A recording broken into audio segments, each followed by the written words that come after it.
الحمد للہ وکفا والصلاة والسلام علی عباده الذین اصطفا خصوصا علی افضلهم وخاتم النبیین محمد الامین وعلی آلہ وصحبہ اجمعین.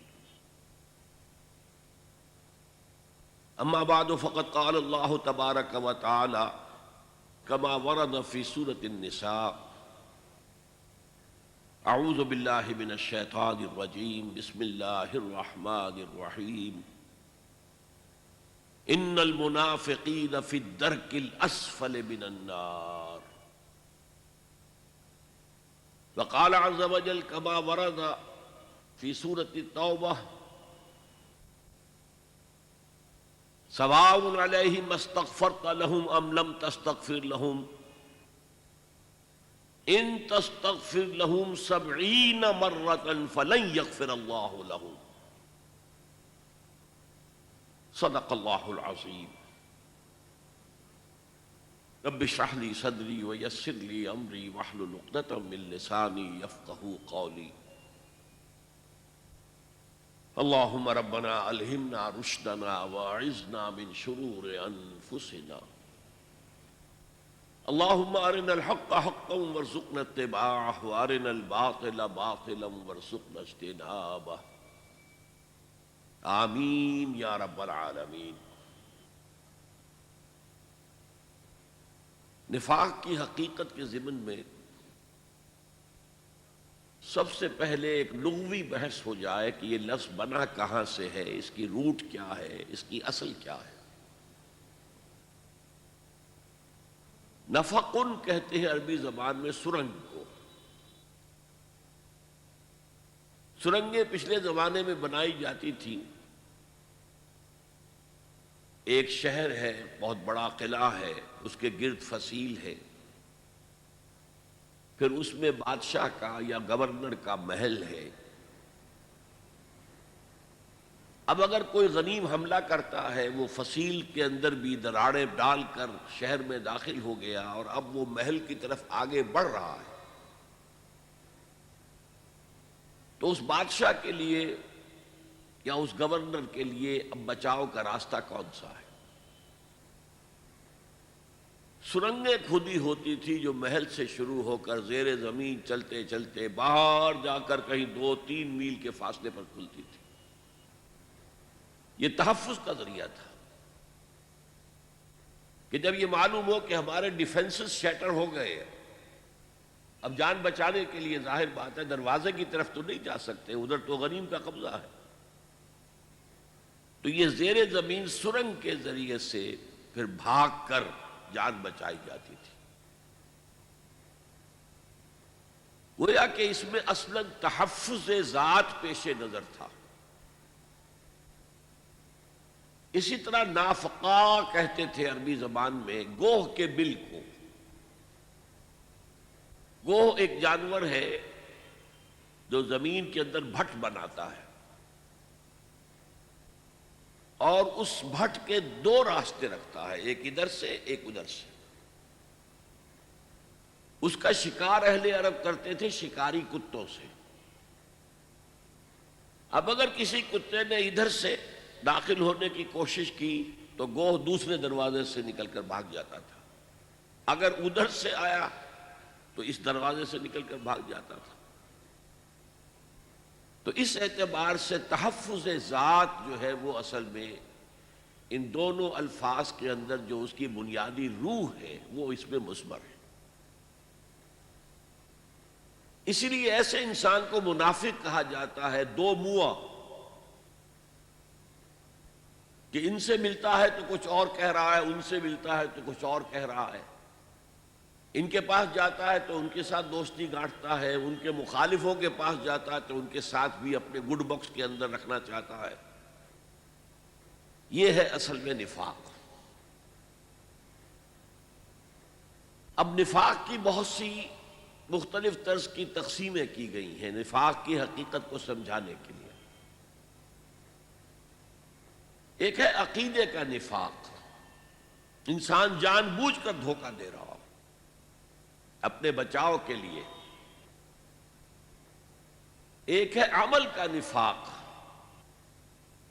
اگرچہ دل کے اندر اس کا کوئی ارادہ ایسا نہ ہو، لیکن پھر بھی اس کے عمل کے اندر دو عملی پائی جاتی ہے۔ میں نے اسے ذرا مختلف انداز میں تقسیم کیا ہے۔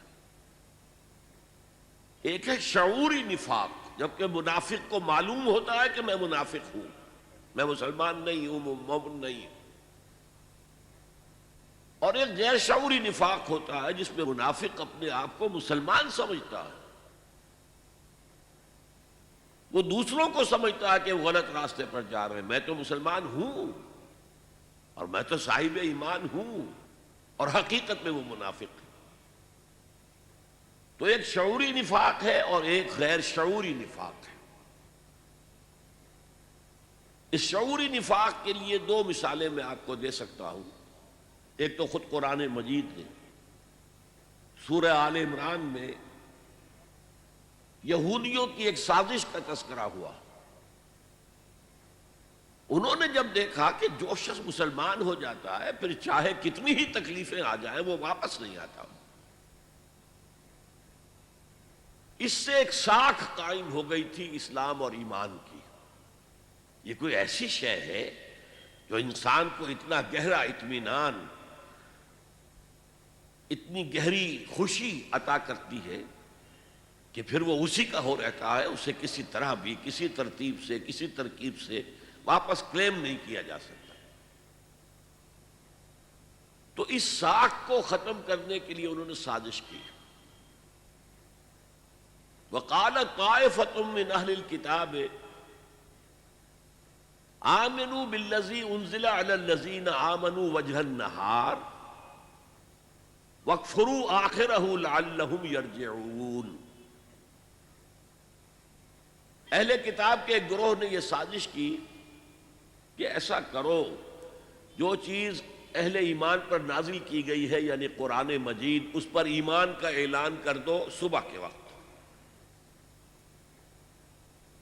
اب اس خاکے میں میں ذرا رنگ بھر رہا ہوں۔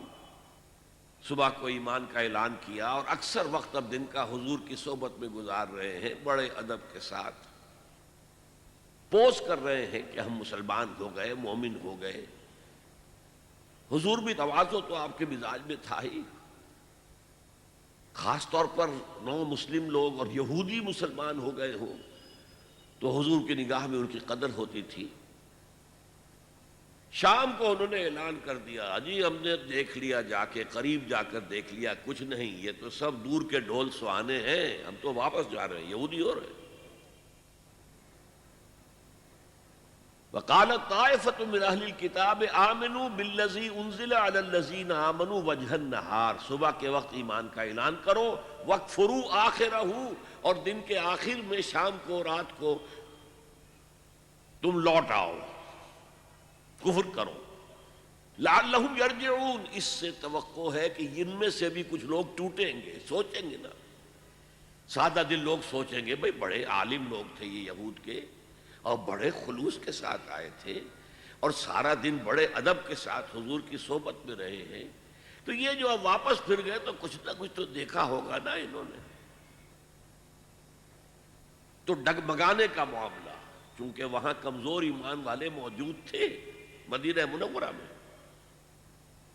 منافق نہیں تھے، کمزور ایمان والے، اس کی وجہ میں پہلے بیان کر چکا ہوں اپنے خطاب میں کہ مکے میں تو یہ ہوتا تھا، وہی شخص ایمان کا اعلان کرتا تھا جس کے دل میں یقین آخری درجے کا پیدا ہو چکا ہوتا تھا، اسے معلوم تھا کہ جیسے ہی میں کہوں گا اشہد ان لا الہ الا اللہ واشہد ان محمد رسول اللہ، مجھے مار پڑنی شروع ہو جائے گی، گھر والوں کی طرف سے مخالفت ہوگی، سب دوستوں سے مخالفت ہوگی، سب سے کٹنا پڑے گا، سب کو چھوڑنا پڑے گا، ہو سکتا ہے مار پڑے۔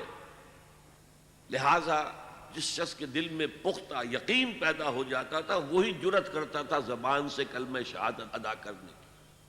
مدینے کا معاملہ مختلف تھا۔ اوس اور خزرج کے جو قبائل تھے، عرب، اصل عرب جو یمن سے آ کر یہاں آباد ہوئے تھے، جب وہاں بند ٹوٹا تھا اور پورا ملک تباہ ہو گیا تھا تو اس کے بعد جو لوگ وہاں سے نکلے عرب قبائل، وہ کچھ مدینے میں آ گئے، کچھ اور شام کی طرف چلے گئے، کچھ عراق کی طرف چلے گئے. تو یہ اوس اور خزرج کے دو قبیلے جو ہے مدینے میں آباد ہوئے. ان کے جو بڑے بڑے سردار تھے وہ سب ایمان لے آئے. تو اب پورے قبیلے نے کہا ٹھیک ہے، اپنے سرداروں کی پیروی میں ایمان لے آئے. نہ انہیں کوئی کوفت اٹھانی پڑی، نہ کوئی تکلیف اٹھانی پڑی، نہ گھر والوں کو چھوڑنا پڑا، کچھ بھی نہیں، کوئی قیمت دینی نہیں پڑی. حالات کس قدر مختلف تھے. لہذا ان میں پکے بھی تھے تو کچے بھی تھے، پختہ ایمان والے بھی تھے تو ذرا کمزور ایمان والے بھی تھے. اور ایسے کمزور ایمان والوں کے دلوں میں یہ وسوسہ اندازی کرنا بہت آسان تھا. جیسے میں نے آپ سے عرض کیا تھا، تحویل قبلہ پر یہودیوں نے شور مچا دیا تھا، اور بہت سے اہل ایمان جو ہے ان کے دلوں میں بھی وسوسہ پیدا ہو گیا تھا. یہودیوں نے کہا یہ کیسا رسول ہے، کیسا نبی ہے، اس کا قبلہ ہی معین نہیں. پہلے یہ شمال کی طرف رخ کر کے نماز پڑھ رہا تھا، اب یہ جنوب کی طرف رخ کر لیا ہے. تو قبلہ ہی جس کا معین نہ ہو وہ کہاں کا رسول، کہاں کا نبی. تو کچھ کمزور ایمان والے لوگ بھی ان کے پروپیگنڈے سے متاثر ہو گئے. چاہے زبان سے کچھ نہیں کہا، کہ دل کے اندر تو ایک وسوسہ پیدا ہو گیا نا. اسی لیے بڑی لمبی بحث آئی ہے. سورہ بقرہ کا 17واں رکوع، 18واں رکوع، 2 رکوع پورے اسی مضمون پر ہے. اور پھر 2 رکوع پہلے 14ویں رکوع میں فرمایا گیا ہے للہ المشرق والمغرب فأینما تولوا فثم وجہ اللہ. اور پھر 2 رکوع آگے جا کر کہا گیا لیس البر ان تولوا وجوہکم قبل المشرق والمغرب. اصل نیکی یہ نہیں ہے. اسی طریقے سے اس ترکیب سے ان کے پیش نظر یہ تھا کہ کچھ نہ کچھ تو لوگ ڈول جائیں گے نا.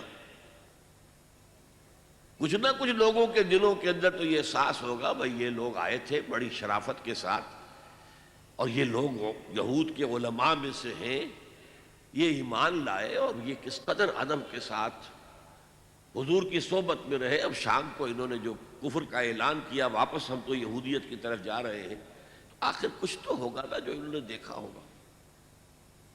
اب یہ نوٹ کر لیجئے کہ یہ لوگ جو چند گھنٹے ایمان میں رہے، مسلم تو مان لیا گیا انہیں، تو انہوں نے کلمہ شہادت ادا کیا ہے، لیکن ظاہر بات ہے انہیں معلوم تھا کہ ہم ایمان نہیں لائے ہیں، ہم مسلمان نہیں ہوئے ہیں.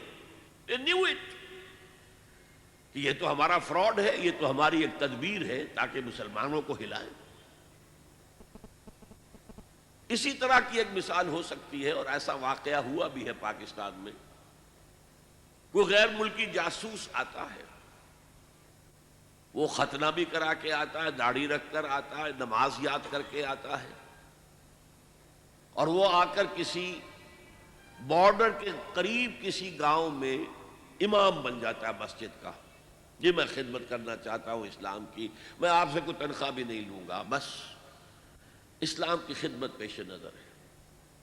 اور اکثر پاکستان میں جو مساجد کے ائمہ ہوتے ہیں وہ آتے ہیں، یہ جو علاقہ ہے پہاڑی علاقہ کوہستان کا، NWFB کا، یہاں سے آتے ہیں لوگ. وہاں پر یہ ابتدائی تعلیم جو ہے ناظرہ قرآن، حفظ قرآن، اس کا بہت چرچا ہے پٹھانوں کے ریجن میں. تو اکثر و بیشتر لوگ باہری سے آئے ہوئے ہوتے ہیں، ان کا یہ بھی کوئی انہی میں سے ہوگا.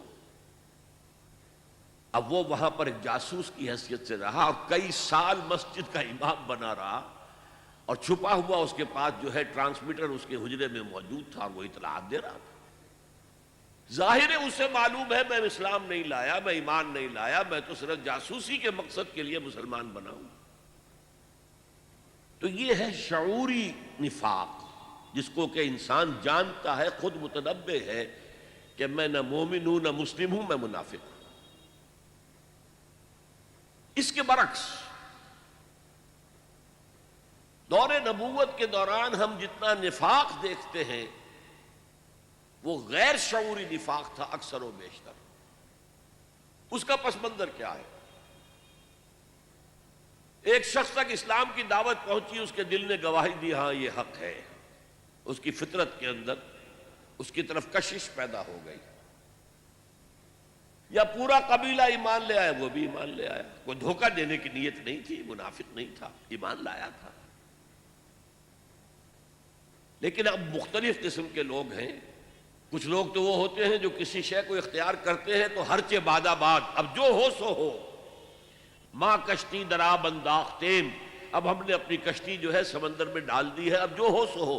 کشتی تیرے گی تو ہم بھی تیریں گے، ڈوبے گی تو ہم بھی ڈوبیں گے، تیار ہیں ہم اس کے لیے. جیسے طارق بن زیاد نے کشتیاں جلا دی تھی.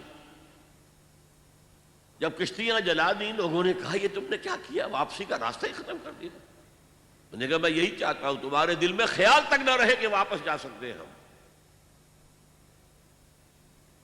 تاریخ جو بر کنارہ اندلس سفینہ سوخت، جن جہازوں میں سوار ہو کر سمندر کراس کیا تھا جبل الطارق پہ، وہاں اترنے کے بعد انہیں آگ لگوا دی. کسی کو خیال ہی نہ رہے کہ یہاں سے بھاگ کر واپس جانے کی ہمارے پاس کوئی سبیل ہے. ہرچہ باد آباد ماں کشتی درا بنداختے، اب جو بھی ہو سو ہو. لیکن ایک کمزور طبیعت لوگ بھی ہوتے ہیں، ان کا نقشہ سورہ حج میں کھینچا گیا ہے. وَمِنَ النَّاسِ مَن يَعْبُدُ اللَّهَ عَلَى حَرْفٍ، کچھ لوگ ایسے بھی ہیں جو اللہ کی عبادت کرنا چاہتے ہیں کنارے کنارے کنارے، ڈیپ واٹر میں نہیں جانا چاہتے، رسک نہیں لینا چاہتے، کنارے کنارے. وَمِنَ النَّاسِ مَن يَعْبُدُ اللَّهَ عَلَى حَرْفٍ فَإِنْ أَصَابَهُ خَيْرٌ اطْمَأَنَّ بِهِ، اگر خیر ہے، خیریت ہے، مال غنیمت میں سے مل رہا ہے اور کوئی آپ کے لیے آزمائش نہیں آ رہی ہے تو بڑے مطمئن ہیں، اپنے اسلام کا بڑھ چڑھ کر دعویٰ کر رہے ہیں. صادق الایمان لوگوں سے بھی بڑھ چڑھ کر، جیسے کہ ہم پڑھ چکے ہیں سورہ حجرات میں، اتعلمون اللہ بدینکم، کیا تم اللہ کو اپنا دین جتلانا چاہتے ہو؟ واللہ یعلم ما فی السماوات وما فی الارض.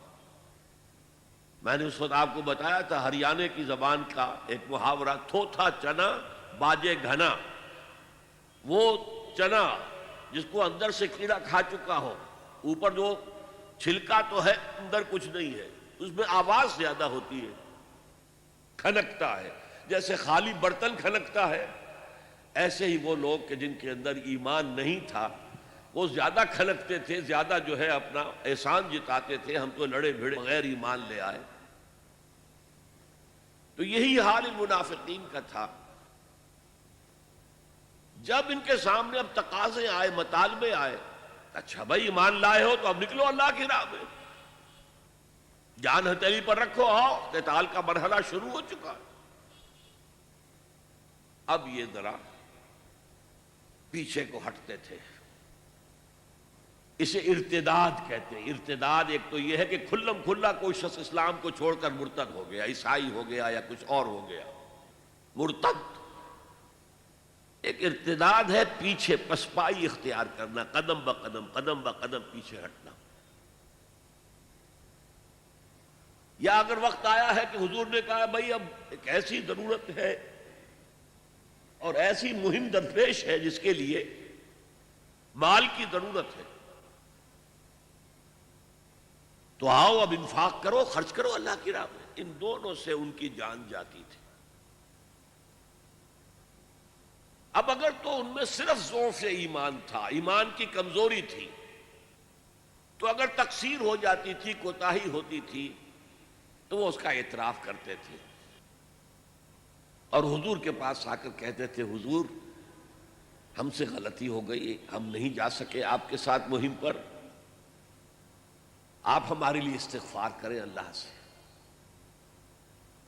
جب تک تو یہ صورت تھی تو اسے نفاق نہیں کہا جا سکتا. اعتراف ہو اور استغفار اللہ سے بھی کیا جائے، پروردگار معاف فرما دے، مجھ سے کوتاہی ہوئی ہے، اور اے نبی آپ بھی میرے لیے استغفار کریں تاکہ اللہ تعالیٰ جو ہے مجھے معاف کر دے. تو ضعف ایمان تو ہے، نفاق نہیں ہے. قرآن مجید نے ضعف ایمان کو تعبیر کیا ہے مرض فی قلوبہم مرض فزادہم اللہ مرضا. ان کے دلوں میں ایک روگ ہے تو اللہ نے اس روگ کو بڑھا دیا ہے. اللہ کا قانون یہ ہے کہ آپ ہدایت کے راستے پر چلنا چاہیں، ہدایت کا راستہ کھولتا چلا جائے گا اور ہمت آپ کو دیتا رہے گا، بڑھتے جاؤ بڑھتے جاؤ بڑھتے جاؤ. غلط راستے پہ جانا چاہتے ہیں اللہ تعالیٰ وہ کھول دے گا. بے حیائی کے راستے پر جانا چاہتے ہیں تو پہلے برقع اترے گا، پھر سر پر سے چادر اور دوپٹہ اترے گا، پھر آپ کے بازو جو ہے سلیو لیس ہو جائیں گے. ہوتے ہوتے کہاں تک آپ پہنچ جائیں گے ہم نہیں کہہ سکتے. مغربی عورت کہاں پہنچ گئی ہے، بالکل لباس سے باہر آنا چاہتی ہے، لباس کو تو برداشت کرنا نہیں چاہتی اپنے بدن کے اوپر. بہرحال نیکی کے راستہ اختیار کرو گے فَسَنُيَسِّرُهُ لِلْيُسْرَى، بدی کا راستہ اختیار کرو گے فَسَنُيَسِّرُهُ لِلْعُسْرَى. اور اگر آپ نے ایک روگ جو ہے اپنے دل میں مال اور جان کی محبت جو ہے اتنی ہے کہ آپ کو اللہ کی راہ میں آگے بڑھنے نہیں دے رہی، جہاد فی سبیل اللہ کے لیے جان اور مال خرچ کرنے کی اجازت نہیں دے رہی، قتال فی سبیل اللہ کے لیے میدان میں آنے کی اجازت نہیں دے رہی، تو آپ کے دلوں میں ایک روگ ہے، ایک مرض ہے، ایک بیماری ہے. اور اللہ پھر اسی پر آپ کو چھوڑ دیتا ہے، ٹھیک ہے اس بیماری کے اندر مبتلا رہو. لیکن یہ ضعف ایمان جو ہے اسے نفاق نہیں کہیں گے جب تک اعتراف تقصیر ہے اور استغفار ہے اللہ سے، اور رسول کے پاس آ کر بھی معافی طلب کی جا رہی ہے اور ان سے بھی درخواست ہو رہی ہے کہ آپ بھی ہمارے لیے اللہ سے دعا کریں، استغفار فرمائیں تاکہ اللہ ہمیں بخش دے. لیکن اگلا مرحلہ آتا ہے کہ جھوٹے بہانے شروع کر دیتے. کب تک ہم اپنا اعتراف تقصیر کرتے رہیں گے؟ ہماری حیثیت کیا رہ جائے گی، ہماری عزت کیا رہ جائے گی؟ اب وہ کہیں گے حضور میری تو بیوی شدید بیمار ہے، کوئی دیکھ بھال کرنے والا نہیں ہے، میں جہاد میں نہیں جا سکتا، مجھے اجازت دے دی.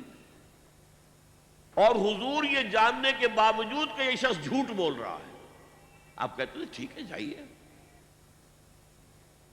آپ کی مروت کے یہ خلاف تھا، شرافت اور مروت کہ کہے تم جھوٹ بول رہے ہو، نا ٹھیک ہے جائیے آپ ایگزمپٹڈ. اب یہ جھوٹ جب شروع ہوا تو نفاق کی پہلی سٹیج آ گئی. جیسے ٹوبرکلوسس کی 3 سٹیجز پہلے زمانے میں ہوتی تھی، first stage, second stage, third stage. Third stage پر آنے کے بعد مرض لا علاج ہوتا تھا. اب تو خیر ٹھیک ہے دوائیاں بہت سی ایجاد ہو گئی ہیں، لیکن تھرڈ سٹیج کو پہنچ کر پھر پچھلے زمانے میں کوئی توقع نہیں ہوتی تھی کہ اب دوبارہ صحت یاب ہو سکتا ہے. پہلی سٹیج اور سیکنڈ سٹیج میں اگر کچھ علاج ہو جائے تو بچنے کی توقع ہے. تو پہلی سٹیج یہ کہ جھوٹے بہانے بنانے شروع کیے. اس آیت کا ترجمہ رہ گیا، میں سورہ حج کا جو بیان کر رہا تھا، وَمِنَ النَّاسِ مَن يَعْبُدُ اللَّهَ عَلَى حَرْفٍ، لوگوں میں سے وہ بھی ہیں جو اللہ کی اطاعت اور بندگی کرنا چاہتے ہیں، پرستش کرنا چاہتے ہیں، لیکن کنارے کنارے بچ کر. فَإِنْ أَصَابَهُ خَيْرٌ اطْمَأَنَّ بِهِ، اگر خیر ہے، خیریت ہے، مال غنیمت بھی مل رہا ہے تو پھر مطمئن ہے. وَإِنْ أَصَابَتْهُ الْفِتْنَةُ انقلب إِلَى وَجْهِهِ خَسِرَ الدُّنْيَا وَالْآخِرَةَ، اگر کوئی فتنہ آ گیا، آزمائش آ گئی، کوئی امتحان آ گیا تو اوندھے منہ گر پڑتے ہیں. یہ خسارہ ہے دنیا اور آخرت دونوں. سورہ حج کے بارے میں آپ کو بتا چکا ہوں کہ یہ عام خیال تو یہ کہ یہ مدنی ہے، مدنی نہیں، یہ مکی ہے، لیکن مکی دور کے بالکل آخری زمانے کی صورتوں میں سے. مکی دور میں، مکی قرآن میں 2/3 قرآن ہے مکی میں، جو مکے میں نازل ہوا، اس میں صرف ایک مقام پر نفاق کا ذکر آیا ہے، سورہ عنکبوت میں بس. اور اس وقت کیا ہو رہا تھا، بڑی شدید جو آزمائشیں ہو رہی تھی صحابہ کرام کو، اور ان میں سے کچھ حضرات حضور کی خدمت میں حاضر ہوئے، حضور اب ہمارے لیے یہ امتحانات ناقابل برداشت ہو رہے ہیں، الا تدعو لنا، آپ اللہ سے ہمارے لیے دعا نہیں کرتے کہ اللہ کی نصرت خصوصی آ جائے.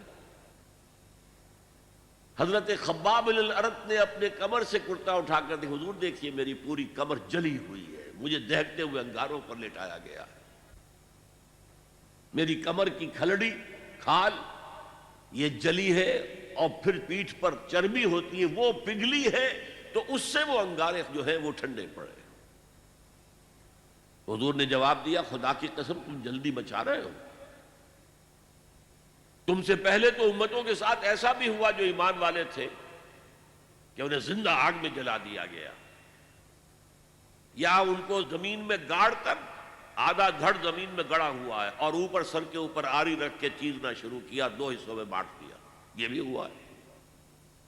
اور لوہے کے کندھوں سے ان کے جسم سے ہڈیوں پر سے گوشت کھرچ دیا گیا، لیکن وہ پھر بھی ثابت قدم رہے۔ تم ابھی سے گھبرا گئے۔ اس وقت سورہ عنکبوت بھی نازل ہوئی، الف لام میم احسب الناس ان یترکوا ان یقولوا آمنا وهم لا یفتنون۔ کیا لوگوں نے یہ سمجھا تھا کہ وہ بچ جائیں گے، چھوٹ جائیں گے صرف یہ کہنے پر کہ ہم ایمان لے آئے، اور انہیں آزمایا نہ جائے گا؟ وَلَقَدْ فَتَنَّا الَّذِينَ مِن قَبْلِهِمْ، ہم نے جو بھی ان سے پہلے اس راستے پر آئے انہیں آزمایا، خوب آزمایا۔ فَلَيَعْلَمَنَّهُ الَّذِينَ آمَنُوا صَدَقُوا وَلَيَعْلَمَنَّ الْكَاذِبِينَ، اللہ لازماً ظاہر کر دے گا کون سچے ہیں اپنے دعوی ایمان میں اور کون جھوٹے، جھوٹ موٹ کا دعویٰ کر رہے ہیں۔ اور آگے چل کر اسی رکوع میں فرمایا وَلَيَعْلَمَنَّ اللَّهُ الَّذِينَ آمَنُوا وَلَيَعْلَمَنَّ الْمُنَافِقِينَ، اور اللہ تعالیٰ کھول دے گا کون ہے صاحب ایمان اور کون منافق ہے۔ بس یہ ایک لفظ ہے پورے مکی قرآن میں۔ یہ مرض اصل میں ظاہر ہوا ہے مدینے میں آ کر۔ اچھا، پہلی سٹیج تو یہ ہوئی کہ جھوٹے بہانے بنانے شروع کیے۔ اس کے بعد محسوس ہوا کہ ہم جب جھوٹے بہانے بناتے ہیں تو لوگ زیر لب مسکراتے ہیں کہ یہ تو ان کی عادت ہی ہے جھوٹے بہانے بنانا۔ اب انہوں نے سہارا لیا قسموں کا، خدا کی قسم، واللہ تاللہ، اللہ جانتا ہے، اللہ گواہ ہے کہ میری یہ مجبوری ہے، میری یہ مشکل ہے، میرا یہ مسئلہ ہے، میں نہیں نکل سکتا اللہ کی راہ میں۔ اب یہ اصل میں ٹی بی کا مرض، نفاق کا مرض اب دوسری سٹیج میں داخل ہو گیا۔ کچھ آگے بڑھ کر یہ ہوتا تھا کہ ایک دشمنی سی پیدا ہو جاتی تھی دل میں حضور کے خلاف اور صادق الایمان مسلمانوں کے خلاف، کہ یہ انہوں نے ہمیں مشکل میں ڈال دیا ہے۔ ہم ایمان لائے تھے، ہمیں کیا پتا تھا کہ ایمان کے تقاضے یہ ہوں گے؟ ہم سمجھے تھے بس ایک عقیدہ ہے، بدل لیا، اللہ خیر صلی اللہ۔ یہ تقاضے تو بڑے بھاری ہیں، ان کو پورا کرنا تو آسان نہیں ہے۔ وہ جو اقبال کہتا ہے تو بچا بچا کے نہ رکھ اسے، تیرا آئینہ ہے وہ آئینہ کہ شکستہ ہو تو عزیز تر ہے نگاہ آئینہ ساز میں۔ جان اور مال بچاؤ نہیں، خرچ کرو۔ آئینہ ٹوٹا ہوا کس کو پسند آتا ہے؟ اللہ کو تو تمہاری ٹوٹی ہوئی لاش زیادہ پسند ہے بنسبت تمہارے زندہ وجود کے۔ حضرت حمزہ کی لاش جب آئی تھی حضور کی نگاہوں کے سامنے، ناک کٹی ہوئی ہے، کان کٹے ہوئے ہیں، پیٹ چاک کر کے کلیجہ چبایا گیا ہے، اللہ کی نگاہ میں اس کٹے پھٹے جسم کی جو قدر ہوگی اس کا ہم اندازہ نہیں کر سکتے۔ تو بچا بچا کے نہ رکھ اسے، تیرا آئینہ ہے وہ آئینہ کہ شکستہ ہو تو عزیز تر ہے نگاہ آئینہ ساز میں۔ آئینہ ساز اللہ ہے۔ تو ایک تو دشمنی ہو جاتی تھی رسول سے، اور اس میں ایک خاص واقعہ میں آپ کو بتا دوں۔ حضور نے مدینہ تشریف آوری کے 6 مہینے کے بعد 7ویں مہینے سے چھوٹے چھوٹے چھاپا مار دستے بھیجنے شروع کر دیے to threaten the lifeline of Mecca. مکے کی جو ساری معیشت تھی وہ تجارت پر تھی، اور اگر آپ تاریخی حیثیت سے جاننا چاہیں کہ یہ لنک بن گئے تھے trade between east and west. دیکھیے، جب تک نہر سویز نہیں تھی تو مشرق و مغرب کے درمیان سمندری راستہ تو کوئی نہیں تھا۔ ابھی 1498 جب آئے گا، کوئی 1000 برس کے بعد، تب وہ راستہ جو ہے ملے گا انسان کو کہ round the cape of good hope, افریقہ کی جنوب تک جا کے پھر جاؤ تو مشرق کا راستہ کھلا ہے۔ تو ہوتا کیا تھا، یورپ سے سامان تجارت آیا اور شام کے ساحل پر اتر گیا۔ ادھر ایسٹ انڈیز سے جاوا، سماٹرا، ہندوستان، چائنا، ادھر سے مال آیا سمندر کے راستے سے اور یمن کے ساحل پر اتر گیا۔ And between these 2 points, caravans of the Quraysh, they were going to and fro. جنوب میں گئے، سردیوں کے زمانے میں وہ جاتے تھے جنوب میں، گرمی کم ہوتی تھی یمن کی طرف، وہاں سے مال اٹھایا اور چلے اب شام تک پہنچ کر شام کے ساحل پر پہنچا دیا۔ وہاں سے شام کا ساحل یورپ کا آیا ہوا سامان اٹھایا اور وہ لا کے سیدھا جنوب میں، سیدھا راستہ تھا بالکل سیدھا، اسٹریٹ ٹو دی نارتھ، اور وہ جو ہے آ کر یمن پہ اتار دیا۔ یمن سے پھر مشرقی ممالک کے تاجر وہ خریدیں گے اور لے جائیں گے کشتیوں کے ذریعے سے، شام سے یورپ کے تاجر وہ جو ہے وہ خریدیں گے اور لے جائیں گے۔ تو یہ کنیکشن بن گئے تھے between the trade between east and west, اور ان کو یہ سہولت حاصل تھی، پروٹیکشن حاصل تھی کہ کوئی بھی قبیلہ عرب کا ان کے کیروان کے اوپر حملہ نہیں کر سکتا تھا، because they were the custodians of Kaaba, اور تمام قبیلوں کے بت کعبے میں رکھے ہوئے تھے، as if they were hostages with them. کوئی قبیلہ ان کے خلاف جارحیت کرے گا تو وہ اس کے بت کی گردن مروڑ کر باہر پھینکیں گے۔ اس وجہ سے انہیں اس پوری تجارت کے اندر، اور ان کی جو مالی حیثیت بہت بہتر تھی قریش کی بقیہ پورے عرب سے، اس کا سبب یہ تھا۔ اب حضور نے کیا کیا؟ اسے تھریٹن کیا، we are very much here now, this can be called the economic blockade of Mecca. یہ تھا پھر جس کے نتیجے میں، اچھا اس وقت تک قرآن مجید میں قتال کا حکم نہیں آیا تھا، یہ حضور کی اپنی تدبیر تھی، اپنا اجتہاد تھا۔ تو وہ کہتے ہیں دیکھو جی ابھی قرآن میں تو حکم آیا نہیں، یہ تو کچھ ایڈونچرس آدمی معلوم ہوتے ہیں، ایمبیشس آدمی معلوم ہوتے ہیں، انہوں نے ہمیں مصیبت میں ڈال دیا۔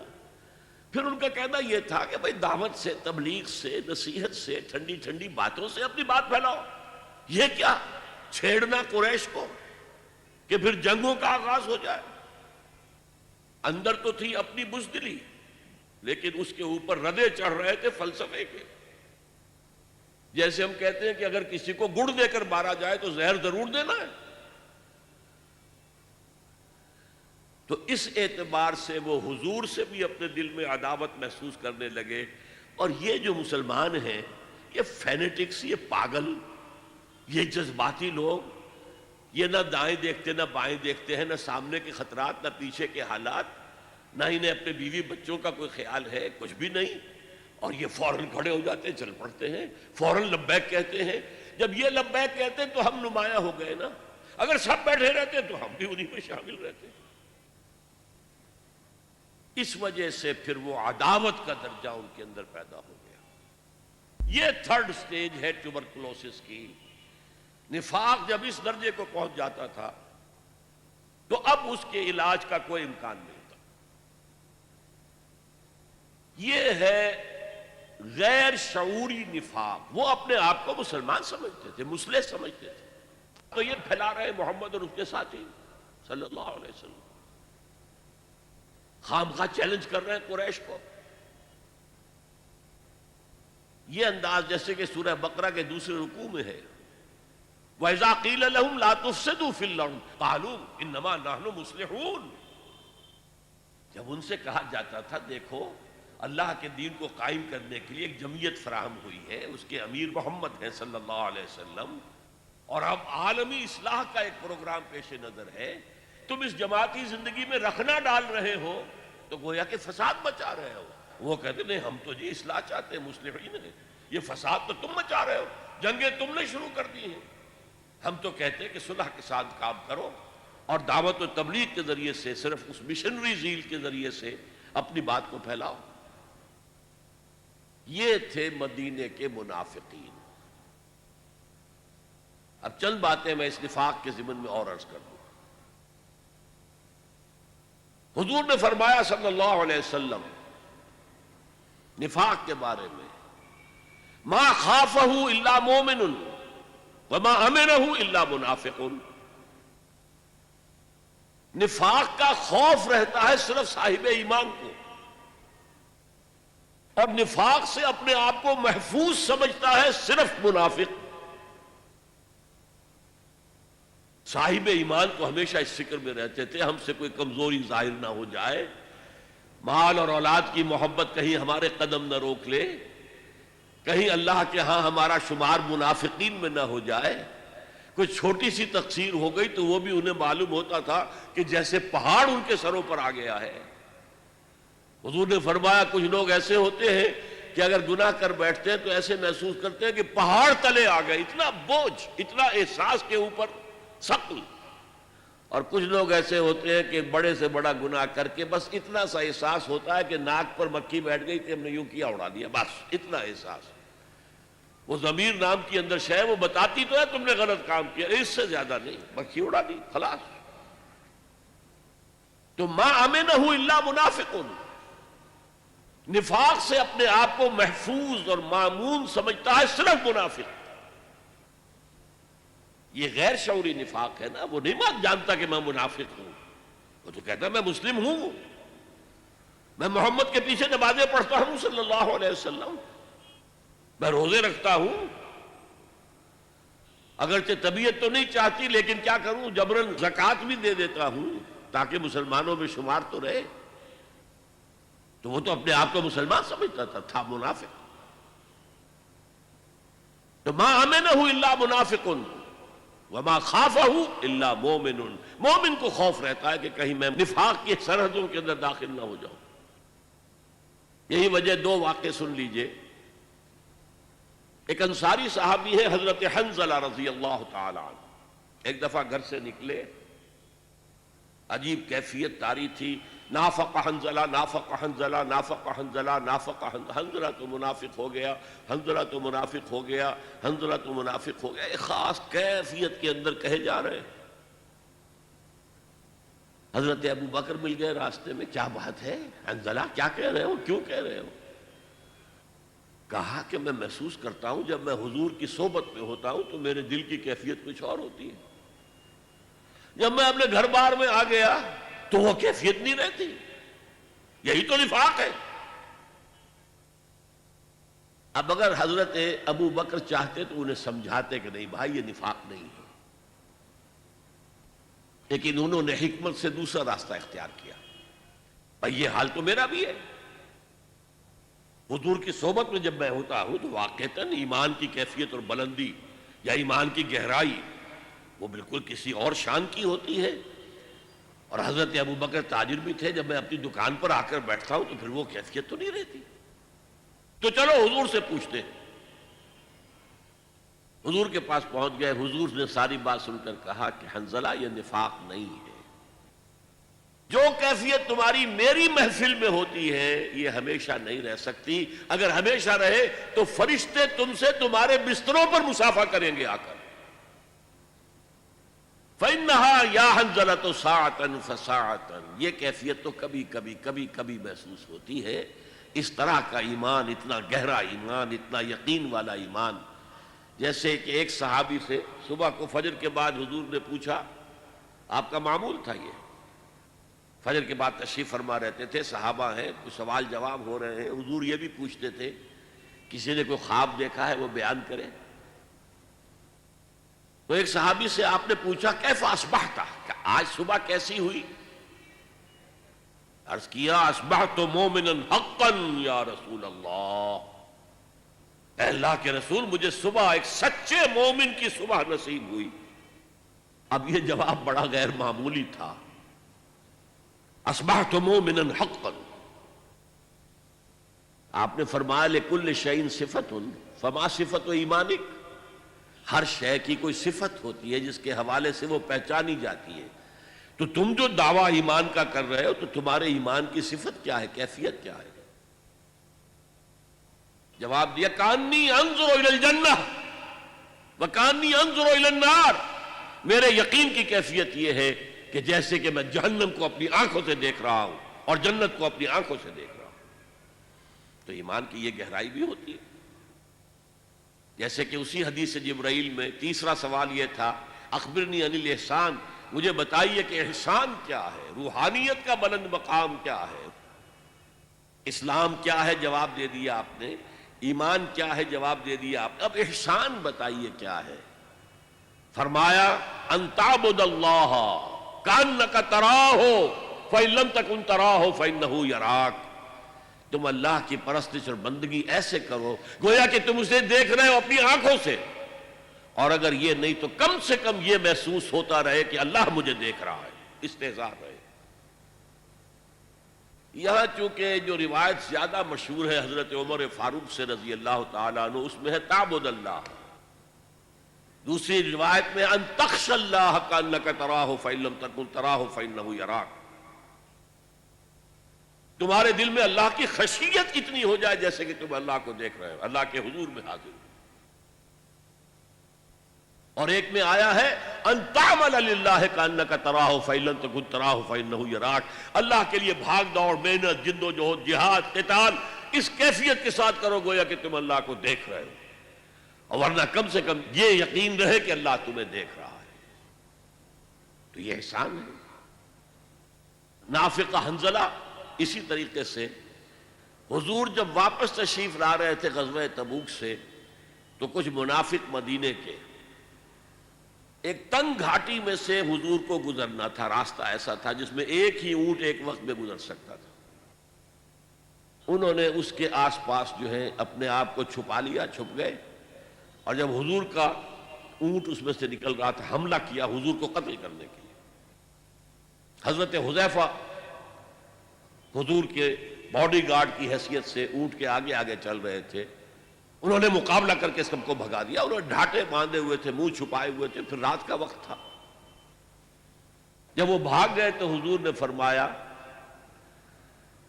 کہ حذیفہ میں تمہیں بتا دوں یہ کون کون تھے؟ نام لے کر بتا دیا، فلاں ابن فلاں، فلاں ابن فلاں، فلاں ابن فلاں، فلاں ابن فلاں۔ یہ وحی کے ذریعے سے حضور کو سب کچھ معلوم ہو جاتا تھا، لیکن دیکھنا حذیفہ یہ کسی کو بتانا نہیں ہے، یہ میرا راز ہے تمہارے پاس، کہ میں نے تمہیں منافقین کے نام بتا دیے کچھ کے۔ اسی لیے حضرت حذیفہ کو کہا جاتا تھا رضی اللہ تعالی عنہ صاحب و سر النبی، نبی کے ایک رازدان، نبی کے ایک راز کے رکھنے والے حذیفہ۔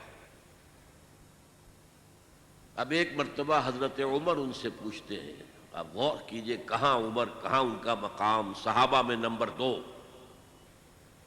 انہیں بھی اپنے بارے میں اندیشہ ہے کہیں میں منافق تو نہیں ہو گیا۔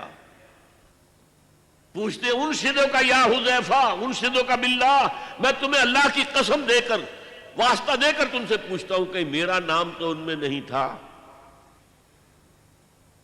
یہ ہے ما خافہ الا مومن وما امنہ الا منافق۔ یہ جو بیماری ہے، یہ جو روگ ہے، اب یہ جانیے کہ اس کا انجام کیا ہے۔ اصل میں نے چونکہ کہا بیماری ہے، اور میرا بیک گراؤنڈ بھی ہے میڈیکل ایجوکیشن کا، تو ہر مرض کے ضمن میں ہمارے ہاں بحثیں ہوتی ہیں، ایٹیولوجی کیا ہے، یہ بیماری کیوں آتی ہے۔ پھر جب بیماری لاحق ہو گئی تو اس کی علامات کیا ہیں، سائنز اینڈ سمپٹمز کیا ہیں، پھر پروگنوسس کیا ہے، کتنی شفا کی امید ہے اور کتنی نہیں ہے، پھر ٹریٹمنٹ کیا ہے، اور ٹریٹمنٹ بھی 2 طرح کے ہوتے ہیں، ایک پریونٹیو اور ایک کیوریٹیو۔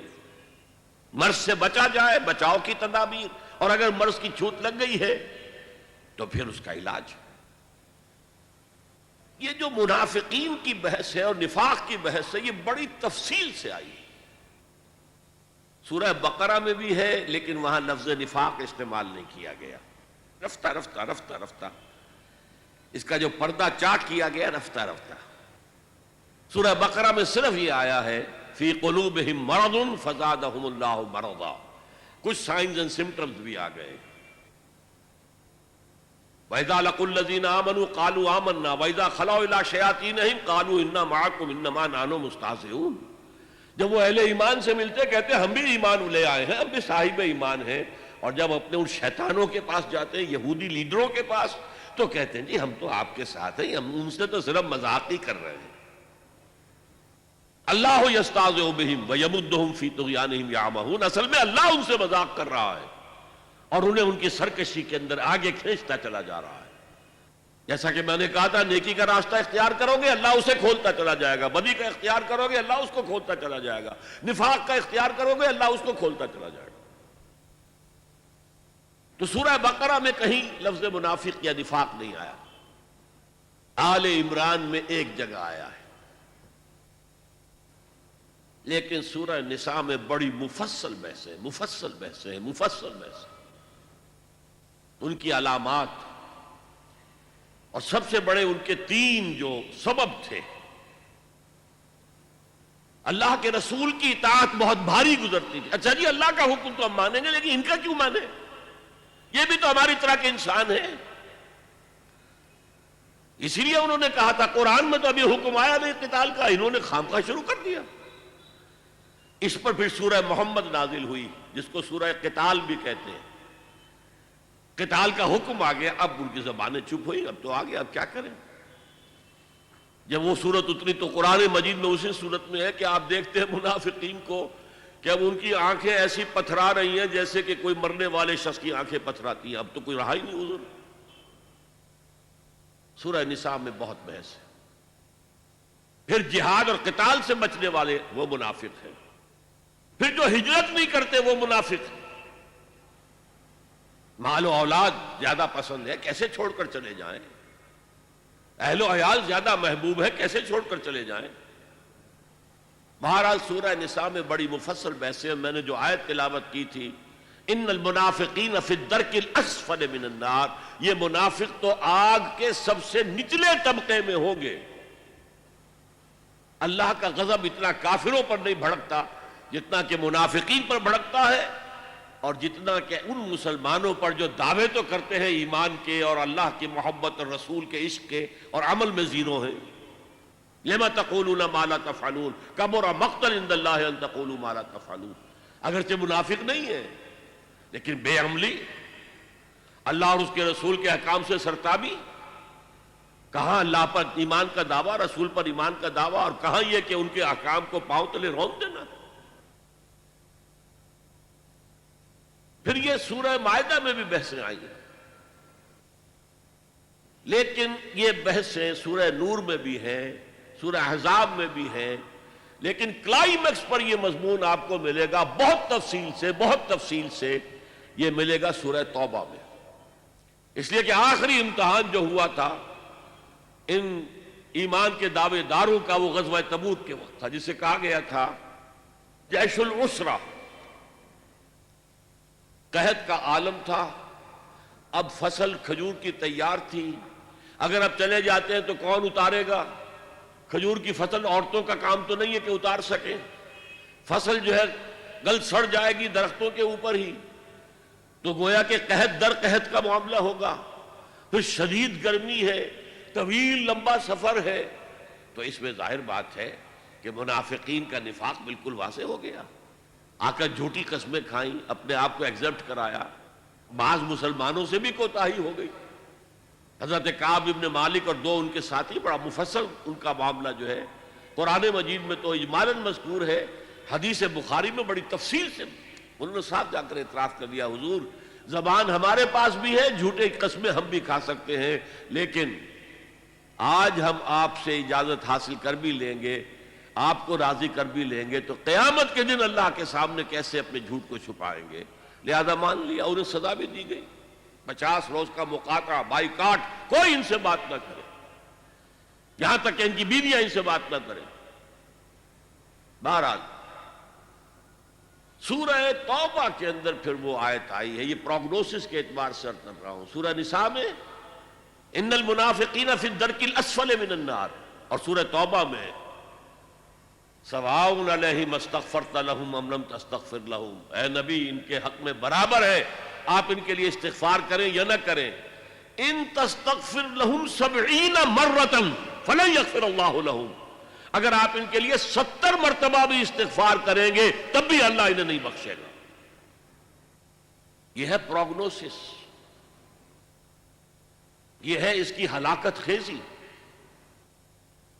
رسول کے استغفار سے محروم، اللہ کی رحمت سے محروم، فی الدرک الاسفل من النار، کافروں سے نیچے ہوں گے، جہنم کے نچلے ترین طبقے کے اندر ہوں۔ اور جیسا کہ میں نے کہا، اس نفاق کا آغاز کیا ہے؟ جان پیاری ہے، مال پیارا ہے، گھر پیارا ہے، اولاد پیاری ہے، تو اللہ کی راہ میں کیسے نکلے؟ بس یہ سبب ہے، اسی میں قدم بقدم پیچھے ہٹے۔ اور جب پیچھے ہٹ رہے ہیں تو ایمان جو ہے، جو تھا اپنے پاس، وہ جیسے برف کی ڈلی پگھلتی ہے، وہ پگھل رہا ہے، پگھل رہا ہے، پگھل رہا ہے، ہوتے ہوتے ایمان ختم ہو گیا، کفر کے دائرے میں داخل ہو گئے ہیں۔ لیکن اوپر ایک ونیئر ہے، ونیئر۔ آپ نے دیکھا ہوگا دیمک جب کسی کڑی کو یا شیطیر کو کھاتی ہے تو بڑا سمجھدار جانور ہے، چھوٹا سا کیڑا، اوپر جو ہے ایک ونیئر چھوڑتا جاتا ہے تاکہ نیچے والوں کو پتہ ہی نہ چلے کہ یہ تو کھائی گئی، یہ شیطیر تو کھایا گیا۔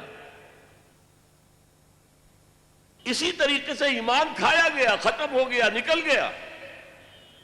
لیکن یہ کہ وہ بھی اپنے تئیں سمجھ رہے ہیں کہ ہم مسلمان ہیں، اور مسلمان بھی انہیں مسلمان سمجھ رہے ہیں، جو ان کے رشتہ دار ہیں، ان کے اندر عصبیت بھی ہے، قبائلی اعتبار سے محبت بھی ہے، اگرچہ وہ ایمان کے اعتبار سے بالکل کھوکھلے ہو چکے، ایمان کی نفی ہو چکی، حقیقت کے اعتبار سے وہ کفر میں داخل ہو چکے، لیکن وہ اپنے آپ کو مسلمان سمجھتے ہیں، اور at legal level they are acknowledged as Muslims. چنانچہ جو رئیس المنافقین تھا عبداللہ ابن ابی، وہ پہلی صف میں ہوتا تھا نماز میں، اور اپنی چودراہٹ کے اظہار کے لیے کہ میں بڑا آدمی ہوں، اس معاشرے کا بڑا چودھری ہوں، جب حضور خطبہ دینے کھڑے ہوتے تھے تو پہلے وہ کھڑا ہوتا تھا، دیکھو لوگوں یہ اللہ کے رسول ہیں، ان کی بات توجہ سے سنو، حالانکہ وہ ہرگز اللہ کا رسول نہیں مانتا تھا حضور۔ تو اب میں یہ چاہتا ہوں کہ ہمارے لیے خوش قسمتی سے اللہ تعالیٰ نے یہ جو 10 مدنی صورتیں ہیں، سورہ حدید سے شروع ہوتی ہیں، سورہ تحریم پر ختم ہوتی ہیں، صرف سورہ حدید 4 رکوعوں پر ہے، کہ سورہ مجادلہ، سورہ حشر 3 رکوع، باقی سب 2 رکوع ہیں، چھوٹی چھوٹی صورتیں۔ لیکن وہ جو مضمون بہت بڑا ہے مکی صورتوں میں، حقیقت ایمان، وہ سورہ تغابن کی 18 آیتوں میں بیان کر دیا گیا، خلاصہ نکال دیا گیا۔ آخر طالب علم ہر قسم کے ہوتے ہیں نا، ایک طالب علم وہ بھی ہوتے ہیں جو اصل نصاب کی کتاب کو خوب پڑھتے ہیں، دل لگا کر پڑھتے ہیں، اور ایک وہ بھی ہے جنہیں خلاصے چاہیے، خلاصے اور گائیڈز کی مدد سے امتحان پاس کر گئے۔ تو ان کا بھی لحاظ رکھا ہے، اگر پوری لمبی بحثیں نہیں کر سکتے تو لو سورہ تغابن میں سمجھ لو ایمان کیا ہے، اور ایمان کے ثمرات کیا ہیں، نتائج کیا ہیں، تقاضے کیا ہیں، مطالبے کیا ہیں۔ اسی طریقے سے منافقین کی بحث، نفاق کی بحث تفصیل سے تو ہے سورہ نساء میں، سورہ توبہ میں، لیکن یہ کل 11 آیتیں ہیں، اس میں اس کا ایسا حکیمانہ انداز میں بیان ہوا ہے۔ آج میں ان آیات کا اب درس دے رہا ہوں لفظ بلفظ، تاکہ یہ نفاق کی حقیقت قرآن مجید کی ان 11 آیات کے حوالے سے آپ کے ذہن نشین ہو جائے، مینٹل ایسوسیشنز قائم ہو جائیں آیات کے الفاظ کے ساتھ آپ کے ذہن میں۔ دیکھیے بات شروع کہاں سے ہوئی؟ اذا جاءک المنافقون قالوا نشہد انک لرسول اللہ۔ اے نبی، جب یہ منافق آپ کے پاس آتے ہیں اور کہتے ہیں کہ ہم گواہی دیتے ہیں کہ آپ اللہ کے رسول ہیں، ظاہر بات ہے مسلمان ہونے کے لیے اب چونکہ انہیں شک ہوتا تھا، ہمارے ایمان پر تو شک کیا جا رہا ہے، ہم جھوٹی قسمیں کھاتے ہیں تو لوگ زیر لب مسکراتے رہتے ہیں کہ یہ پھر جھوٹی قسم کھا رہا ہے۔ نہیں حضور، ہم آپ پر ایمان رکھتے ہیں، حضور بالکل کوئی شک نہ کیجئے، حضور ہمارے بارے میں کسی اشتباہ میں مبتلا نہ ہو، نشہد انک لرسول اللہ، ہم تو گواہی دیتے ہیں کہ آپ اللہ کے رسول ہیں۔ اور ذرا دیکھیے یہاں تبصرہ کیا ہے، واللہ یعلم انک لرسولہ۔ میں اس کا ترجمہ ذرا مختلف انداز میں کرتا ہوں، اللہ سے بڑھ کر کس کو معلوم ہے کہ آپ اللہ کے رسول ہیں؟ اللہ کو خوب معلوم ہے کہ آپ اللہ کے رسول ہیں، اور اللہ سے بڑھ کر کس کو معلوم ہے کہ آپ اللہ کے رسول ہیں؟ واللہ یشہد ان المنافقین لکاذبون، لیکن اللہ گواہی دیتا ہے یہ منافق جھوٹے ہیں۔ بظاہر تو یہ جھوٹ نہیں ہے، انک لرسول اللہ، آپ اللہ کے رسول ہیں، تو سچائی ہے، لیکن وہ دل سے نہیں کہہ رہے ہیں، یہ صرف ظاہری بات ہے، یہ ان کا قول ہے، اس پر ایمان اور یقین حاصل نہیں ہے۔ واللہ یشہد ان المنافقین لکاذبون، جھوٹے ہیں۔ اب میں نے عرض کیا تھا کہ نفاق کی پہلی منزل جھوٹ ہے۔ اب اس کے بعد مسئلہ آیا، جب میں نے عرض کیا تھا کہ جب دیکھا لوگوں نے تو یہ تو ہر وقت بہانے بناتے، تب قسمیں کھا کر اتخذوا ایمانہم جنتا فصدوا عن سبیل اللہ، انہوں نے اپنی قسموں کو ڈھال بنا لیا ہے، کیونکہ اعتراض نہ کر سکے۔ خدا کی قسم، واللہ واللہ واللہ میری یہ مجبوری ہے، میری بیوی بیمار پڑی ہے، کوئی دیکھ بھال کرنے والا نہیں ہے، کیا پتہ اس کا انتقال ہو جائے اور میں اب نکل جاؤں اللہ کی راہ میں، کون اس کا پرسان حال ہوگا؟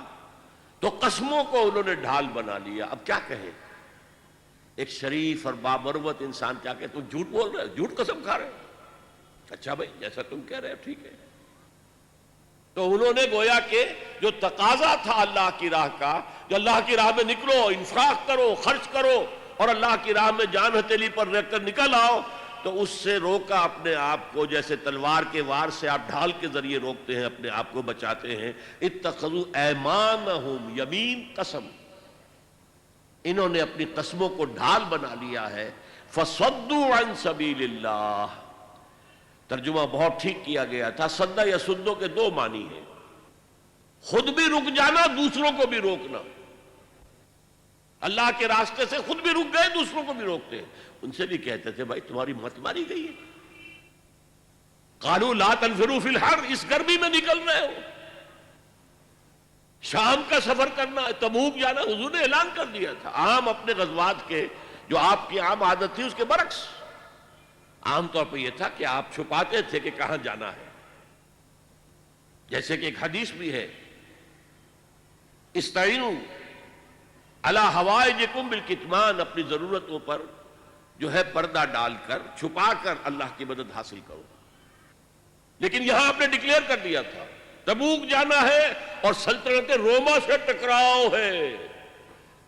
ابھی تک تو عرب کی انٹرنل فائٹنگ تھی، اب ایک اسٹیبلشڈ ایمپائر جس کی فوجیں رومن لیجنز ہسٹری میں مشہور، غرق آہن، لاکھوں کی فوجیں، تو وہ کیا سوچتے تھے؟ معاذ اللہ ان کا دماغ خراب ہو گیا ہے، غر ہؤلاء دینہم، ان کے دین نے انہیں دھوکے میں ڈال دیا ہے۔ کہاں جا رہے ہیں؟ سلطنت روما کو چیلنج کرنے جا رہے ہیں۔ تو وہ دوسروں کو بھی روکتے تھے، مت جاؤ۔ فرمایا وہ خود بھی رکے اللہ کے راستے سے اور دوسروں کو بھی روکنے کی کوشش کی۔ انہم ساء ما کانوا یعملون، یقیناً بہت ہی برا کام ہے جو وہ کر رہے تھے۔ اب آئی ہے بہت مرکزی آیت جس سے کہ بات واضح ہو جائے گی، ایک شعوری نفاق، ایک غیر شعوری نفاق۔ ذالک بانہم آمنوا، یہ اس لیے کہ ایمان تو وہ لائے تھے، قرآن تسلیم کر رہا، ایمان لائے تھے، اور اس وقت کوئی دھوکے کا ارادہ نہیں تھا۔ یہ تو جب امتحان آ گیا، آزمائش آ گئی، جان و مال کے مطالبے آ گئے، تب پیچھے قدم ہٹنا شروع ہوا ہے، پسپائی شروع ہوئی ہے، اور رفتہ رفتہ رفتہ رفتہ پیچھے ہٹ کر سٹیج 1، سٹیج 2 اور سٹیج 3 تک جا پہنچے۔ گویا کہ سٹیج 3 تو کفر ہے، کھلا کفر ہے، اللہ کے رسول سے دشمنی اور اہل ایمان سے دشمنی۔ ذالک بانہم آمنوا ثم کفروا، وہ ایمان لائے تھے پھر انہوں نے کفر کیا ہے، لیکن یہ کفر پوشیدہ ہے، کھلم کھلا نہیں کہا۔ ان یہودیوں کی طرح جو صبح ایمان لائے تھے اور شام کو اعلان کر دیا جی ہم نے دیکھ لیا سب کچھ، ہم تو واپس جا رہے ہیں، مرتد ہو رہے ہیں، نہیں، یہ اسلام کے اندر رہے، قانونی طور پر اندر ہے، اس شہتیر کی طرح جو اندر سے کھوکھلا ہو چکا ہے، اوپر سے ایک ونیئر ہے کہ دیکھنے والوں کو نظر نہیں آ رہا، وہ تو جب ایک دم گرے گا تو پتہ چلے گا یہ تو کھایا گیا تھا، ہمیں پتہ ہی نہیں چلا۔ چوکھٹ کو دیمک کھا چکی ہے لیکن اوپر ونیئر ہے، آپ کو نظر نہیں آ رہا۔ تو ذالک بانہم آمنوا ثم کفروا، یہ کفر حقیقی ہے، کفر قانونی نہیں ہے۔ مسلمان رہے، مسلمان مانا گیا، اس لیے کہ منافق کوئی لیگل اینٹیٹی نہیں ہے، لیگل اینٹیٹی مومن بھی نہیں ہے، لیگل اینٹیٹی مسلمان غیر مسلم، اللہ اللہ خیر صلی اللہ۔ اب جو مسلمان ہے وہ مومن صادق بھی ہو سکتا ہے، وہ دھوکے باز بھی ہو سکتا ہے منافق، اور دونوں کیفیتوں سے جو ہے وہ اگر خالی ہے، نہ مثبت ایمان نہ منفی نفاق، تو اس کو کہتے ہیں اسلام بلا ایمان۔ یہ امام ابن تیمیہ نے سورہ حجرات کی اس آیت کے اوپر عنوان قائم کیا ہے، اثبات الاسلام بغیر ایمان، ایمان کے بغیر اسلام کا اثبات۔ قالت الاعراب آمنا قل لم تؤمنوا ولكن قولوا اسلمنا ولما يدخل الايمان في قلوبكم وان تطيعوا الله ورسوله لا يلدكم من اعمالكم شيئا ان الله غفور رحيم۔ تو ذالک بانہم آمنوا ثم کفروا فتطبع علی قلوبہم، اب ان کے دلوں پر مہر کر دی گئی، جیسے بدترین کافروں کے دلوں کے اوپر جن پر حق جو ہے وہ واضح ہو گیا تھا، ان کے دلوں نے گواہی دے دی تھی کہ محمد ٹھیک کہہ رہے ہیں، سچے ہیں، لیکن اپنی عصبیت کی وجہ سے، اپنی چودراہٹ کی وجہ سے، اپنے سٹیٹس کی وجہ سے، اپنے تکبر کی وجہ سے یا اپنے حسد کی وجہ سے مان نہیں رہے۔ ایسے لوگوں کے دلوں پر پھر مہر ہو جاتی ہے۔ یہودی خاص طور پر ان کے علماء ایسے پہچانتے تھے حضور کو جیسے اپنے بیٹوں کو پہچانتے، یعرفونہ کما یعرفون ابناءہم، لیکن مانا نہیں، تو اللہ تعالیٰ نے مہر کر دی۔ فَطُبِعَ عَلَىٰ قُلُوبِهِمْ فَهُمْ لَا يَفْقَهُونَ، اب انہیں صحیح تفقہ، صحیح فہم حاصل ہی نہیں، کیا نفع میں ہے کیا نقصان کا سودا انہیں پتہ ہی نہیں، ان کی مت ماری گئی ہے۔ وَإِذَا رَأَيْتَهُمْ تُعْجِبُكَ أَجْسَامُهُمْ، اور اے نبی جب آپ انہیں دیکھتے ہیں تو آپ کو ان کے جسم بڑے بھلے لگتے ہیں، بڑے توانا، اس لیے کہ سارا ان کا معاملہ دنیا سے متعلق ہے، خوب اچھا کماتے ہیں، کھاتے ہیں، پیتے ہیں، تو جس کو کہتے ہیں فرما خامخواہ معتبر، ذرا شخصیت ایسی ہو تو ظاہر بات ہے کہ مجلس میں جب آتا ہے تو سب کی نگاہیں اٹھتی ہیں، یہ کون آیا ہے۔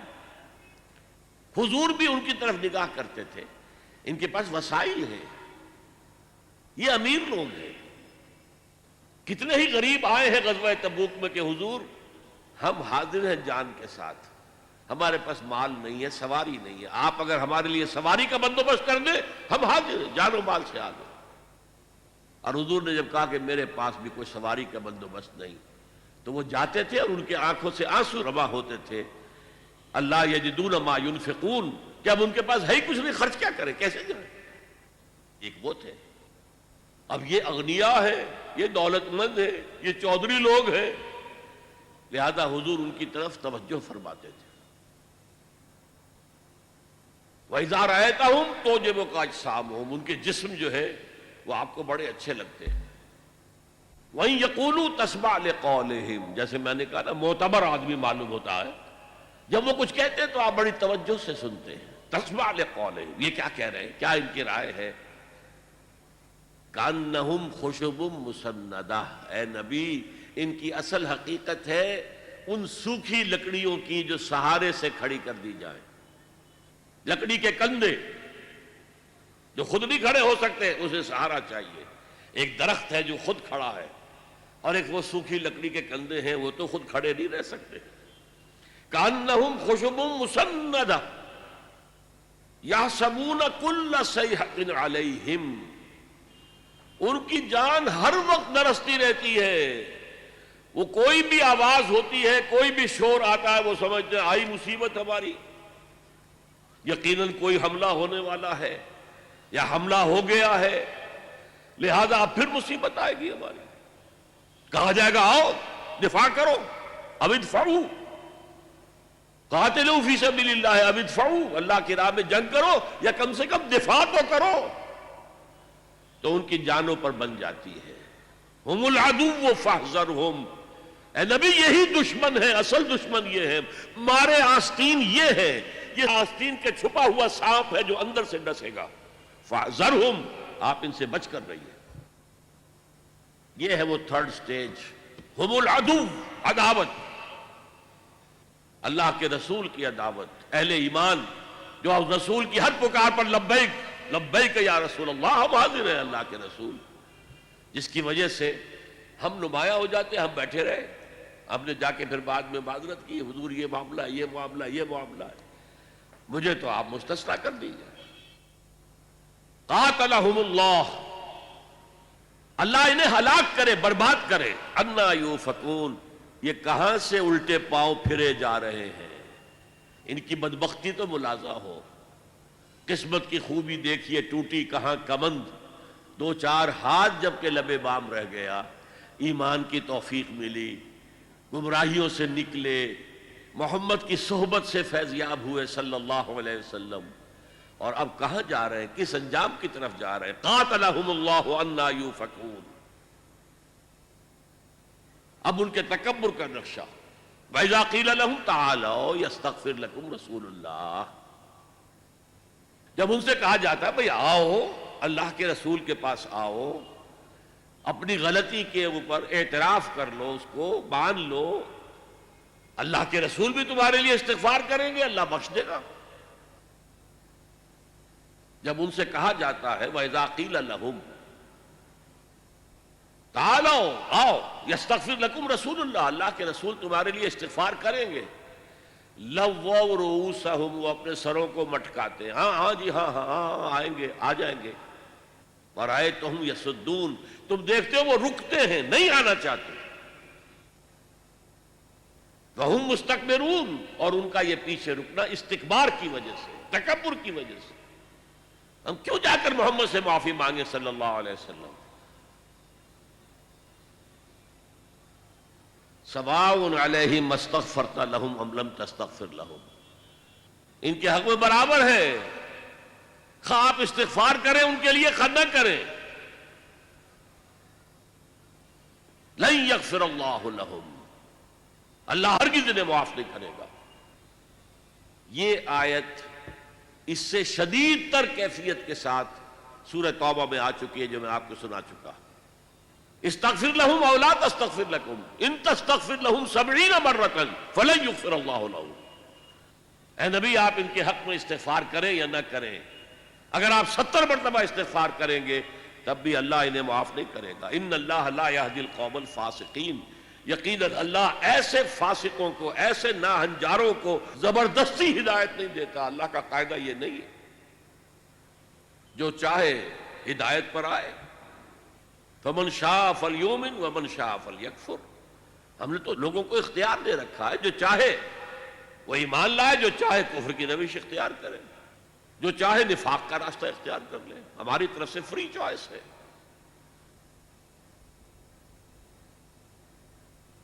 اب اس کے بعد ایک واقعہ بیان ہو رہا ہے، اور یہ اصل میں اس سے ایک اندازہ ہوگا کہ یہ منافقت کہاں تک پہنچا دیتی تھی۔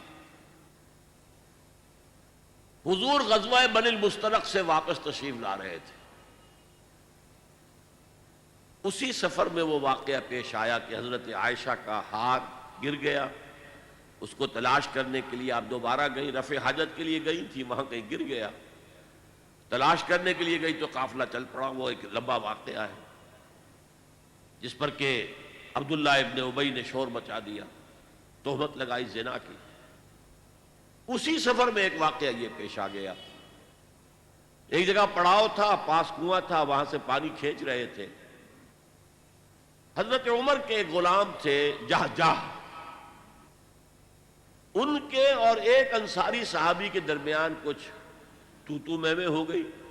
یہ تو ہمیشہ ان کے ہاں پہلے تو ہوتا ہی تھا، کہیں پانی پینے پلانے پہ جھگڑا اور کہیں گھوڑا آگے بڑھانے پہ جھگڑا ہی جھگڑا رہتا تھا۔ وہ کوئی پرانی عادت عود کر آئی، جھگڑا ہو گیا۔ اب جہجہ نے دہائی دی مہاجرین، وہ کچھ لوگ آ گئے، ادھر سے اس انصاری نے انصار کو بلایا، یا معاشر انصار، ایک گروہ ادھر ایک گروہ ادھر، اور اندیشہ تھا کہ کہیں خانہ جنگی نہ ہو جائے۔ حضور کو خبر ہوئی اور آپ تشریف لائے، آپ نے پیسیفائی کیا، یہ کیا جاہلیت کی باتیں ہیں جو میں سن رہا ہوں، ان چیزوں سے اللہ نے تمہیں نجات دے دی تھی، وَاذْكُرُوا نِعْمَةَ اللَّهِ عَلَيْكُمْ إِذْ كُنْتُمْ أَعْدَاءً فَأَلَّفَ بَيْنَ قُلُوبِكُمْ فَأَصْبَحْتُمْ بِنِعْمَتِهِ إِخْوَانًا۔ اب اس کے بعد تم لوٹ رہے ہو جاہلیت کی طرف۔ خیر وہ حضور تو اس قصے کو فروغ کر کے وہاں سے تشریف لے گئے جہاں بھی آپ کا قیام تھا۔ اب اس عبداللہ ابن ابی رئیس المنافقین نے وہاں پر بکواس کرنی شروع کی۔ ایک تو یہ کہا انصار سے، دیکھو تمہارے ٹکڑوں پر پلے ہیں یہ، ان کی مثال ایسی ہے سمن کلبک یاکلک، کہ اپنے کتے کو کھلا پلا کے موٹا کرو تمہیں کو کاٹے گا۔ آج یہ تمہارے برابر کے ہو گئے، یہ تو لٹے پٹے آئے تھے، بھوکے ننگے آئے تھے، تم نے ان کی آؤ بھگت کی، تم نے ان کو ویلکم کہا، تم نے گھر تقسیم کر دیے، تم نے دکانیں تقسیم کر دی، اب ان پر خرچ کرنا بند کر دو۔ یہ سب دودھ پینے والے مجنو ہیں، جب انہیں کچھ نہیں ملے گا منتشر ہو جائیں گے۔ لَنْفَضُّوا مِنْ حَوْلِكَ۔ ایک تو یہ بات کہی، اور ایک یہ کہا اب جب مدینے واپس لوٹنا ہو جائے گا، ابھی تو چونکہ راستے میں ہے، تو لازماً جو عزت والے ہیں وہ ان ذلیلوں کو نکال باہر کریں گے، اب ہم نے مزید مدینے کے اندر برداشت نہیں کریں گے۔ وہاں پر ایک نوجوان ٹین ایجر بھی موجود تھا، اس نے آ کر حضور کو خبر دی عبداللہ ابن ابی نے یہ کہا ہے، یہ کہا ہے، یہ کہا ہے۔ حضور نے بلا کر جواب طلبی کی تو صاف انکار کر دیا، قسمیں کھا گیا، میں نے کہا ہی نہیں۔ آپ اس چھوکرے کی بات پر اعتماد کر رہے ہیں، اس بچے کی بات پر مجھ سے آپ ایکسپلینیشن کال کر رہے ہیں۔ بعد میں یہ آیات نازل ہوئی تو حضور نے فرمایا لڑکے کے کان سچے تھے، لڑکے نے جو سنا تھا وہ سچ تھا، اس لیے کہ وہی آ گئی، وہی نے تصدیق کر دی۔ وہ کیا ہے اب پڑھیے، ہم الذین یقولون لا تنفقوا علی من عند رسول اللہ حتی ینفضوا، یہی ہے وہ لوگ جو کہتے ہیں مت خرچ کرو ان لوگوں پر جو اللہ کے رسول کے ساتھ ہیں، یہاں تک کہ منتشر ہو جائیں گے۔ دیکھنا ان بستیوں کو تم کے ویراں ہو گئی، یہ بھیڑ چھٹ جائے گی، تم ان کی ضیافت کرتے ہو، کھلاتے ہو، پلاتے ہو، سب من کلبت یا کلو لا تنفقوا علی من عند رسول اللہ، مت خرچ کرو، مت انفاق کرو ان پر کہ جو اللہ کے رسول کے ساتھ ہے، حتی ینفضوا، یہاں تک کہ یہ بھیڑ چھڑ جائے، چلے جائیں گے سب چھوڑ کر۔ وَلِلَّهِ خَزَائِنُ السَّمَاوَاتِ وَالْأَرْضِ، اللہ کا تبصرہ کیا آیا، حالانکہ اللہ ہی کی ملکیت میں ہے تمام خزانے آسمانوں کے اور زمین کے۔ وَلَكِنَّ الْمُنَافِقِينَ لَا يَفْقَهُونَ، لیکن ان منافقوں کو فہم اور تفقہ حاصل نہیں، جانتے نہیں۔ اگر ان کے پاس ایمان حقیقی ہوتا تو وہ جانتے کہ اللہ کے خزانوں میں کہیں کوئی کمی نہیں ہے۔ وَلَكِنَّ الْمُنَافِقِينَ لَا يَفْقَهُونَ۔ اور دوسرا جملہ آ گیا، يَقُولُونَ لَئِن رَجَعْنَا إِلَى الْمَدِينَةِ لَيُخْرِجَنَّ الْأَعَزُّ مِنْهَا الْأَذَلَّ، اس نے یہ بھی کہا تھا، یہ کہتے ہیں کہ اگر ہم پہنچ گئے مدینے واپس، لَئِن رَجَعْنَا إِلَى الْمَدِينَةِ لَيُخْرِجَنَّ الْأَعَزُّ مِنْهَا الْأَذَلَّ، تو جو عزت والے ہیں، زیادہ عزت والے، اعز افعل التفضیل پر، کبیر سے اکبر، صغیر سے اصغر، عزیز سے اعز، اعزز ہے اصل میں، اکبر کے وزن پر، اصغر کے وزن پر، لیکن دو زے مل گئی، اعز۔ اسی طرح ذلیل سے اذل، بہت کمزور۔ یہاں اصل میں ترجمے میں تھوڑی سی احتیاط کرنی چاہیے۔ عربی زبان میں ذلیل کے معنی وہ نہیں ہے جو ہماری زبان میں۔ عربی زبان میں ذلیل کہتے ہیں صرف کمزور کو، ہمارے ہاں ذلیل کا لفظ آتا ہے کمینے شخص کے لیے، ذلیل آدمی ہے، بڑا کمینہ انسان، کم ظرف انسان، ورنہ یہ لفظ استعمال کیا حضور نے اللہ تعالی مسلمانوں کے لیے، وَلَقَدْ نَصَرَكُمُ اللَّهُ بِبَدْرٍ وَأَنْتُمْ أَذِلَّةٌ، اللہ تعالیٰ نے تمہاری مدد کی تھی غزوہ بدر میں اور تم لوگ بہت کمزور تھے۔ تو یہاں پہ ان کا جو عزت والے ہیں، صاحب ثروت ہیں، صاحب اقتدار ہیں، وہ ان کمزوروں کو ان ذلیلوں کا مطلب کمزوروں کو نکال باہر کرے. مفلوق الحال ہے یہ تو، ان کے پاس ہے کیا؟ وَلِلَّهِ الْعِزَّةُ وَلِرَسُولِهِ وَلِلْمُؤْمِنِينَ. حالانکہ حقیقت اگر یہ جانتے ہوتے تو انہیں معلوم ہوتا کہ عزت حقیقتاً صرف اللہ کے لیے ہے اور اس کے رسول کے لیے ہے اور اہل ایمان کے لیے. وَلَكِنَّ الْمُنَافِقِينَ لَا يَعْلَمُونَ. لیکن یہ منافق لوگ جانتے نہیں. یہ نفاق کے مرض کی کیفیات، سائنز اینڈ سمٹمز سب بیان ہو گئے، پروگنوسس بیان ہو گیا، کہاں تک یہ لے جا سکتا ہے، کس ہلاکت تک، کہ فی الدرک الاسفل من النار، آخرت میں جہنم کے سب سے نچلے طبقے میں، اور دنیا میں رسول کے استغفار سے محروم. اب دیکھیے جو میں نے کہا تھا، ہر مرض کے ساتھ ہمارے ہاں ڈسکشن ہوتی علاج. دوسرے رکوع کی 3 آیات میں علاج ہے. اس ترتیب سے شاید کبھی آپ نے اس پر غور نہ کیا ہو. اور علاج کی 2 قسمیں ہیں، پریونٹیو اور curative. Prevention is better than cure. Prevention بہتر ہے، مرض کو ہونے مت دو. تو پہلی بات وہ ہے کہ جو اس نفاق کو آپ سے دور رکھے گی اس کی انفیکشن ہوگی ہی نہیں. اور وہ کیا ہے؟ یا ایھا الذین آمنوا لا تلہکم اموالکم ولا اولادکم عن ذکر اللہ. اہل ایمان دیکھنا، تمہیں تمہارے مال اور تمہاری اولادیں اللہ کے ذکر سے غافل نہ کر دیں. دوام ذکر، ہر وقت اللہ کو یاد کرو. نماز تو خیر ہے ہی اللہ کے ذکر کے لیے، اس کے علاوہ ذکر. جمعے کے بارے میں بھی فرمایا ہے فَإِذَا قُضِيَتِ الصَّلَاةُ فَانتَشِرُوا فِي الْأَرْضِ وَابْتَغُوا مِنْ فَضْلِ اللَّهِ وَاذْكُرُوا اللَّهَ كَثِيرًا لَعَلَّكُمْ تُفْلِحُونَ. یہ نہ سمجھا کہ بس ذکر تو نماز میں ہم کر آئے، اب کوئی اور ذکر نہیں. کثرت سے ذکر کرو. وہ آیات ہم پڑھ چکے ہیں، الَّذِينَ يَذْكُرُونَ اللَّهَ قِيَامًا وَقُعُودًا وَعَلَى جُنُوبِهِمْ. وہ لوگ جو اللہ کو یاد رکھتے ہیں کھڑے ہوئے، بیٹھے ہوئے، لیٹے ہوئے، ہر حال. اور اس کی شکلیں کیا ہیں؟ بدقسمتی سے ہمارے ہاں اہل تصوف کے جو مختلف مسلک ہیں، انہوں نے ذکر اذکار کے اپنے اپنے طریقے اختیار کیے. مراقبے بھی ہوتے ہیں، ذکر بالجہر بھی ہوتا ہے، ذکر خفی بھی ہوتا ہے، پھر ضربیں بھی لگتی ہیں.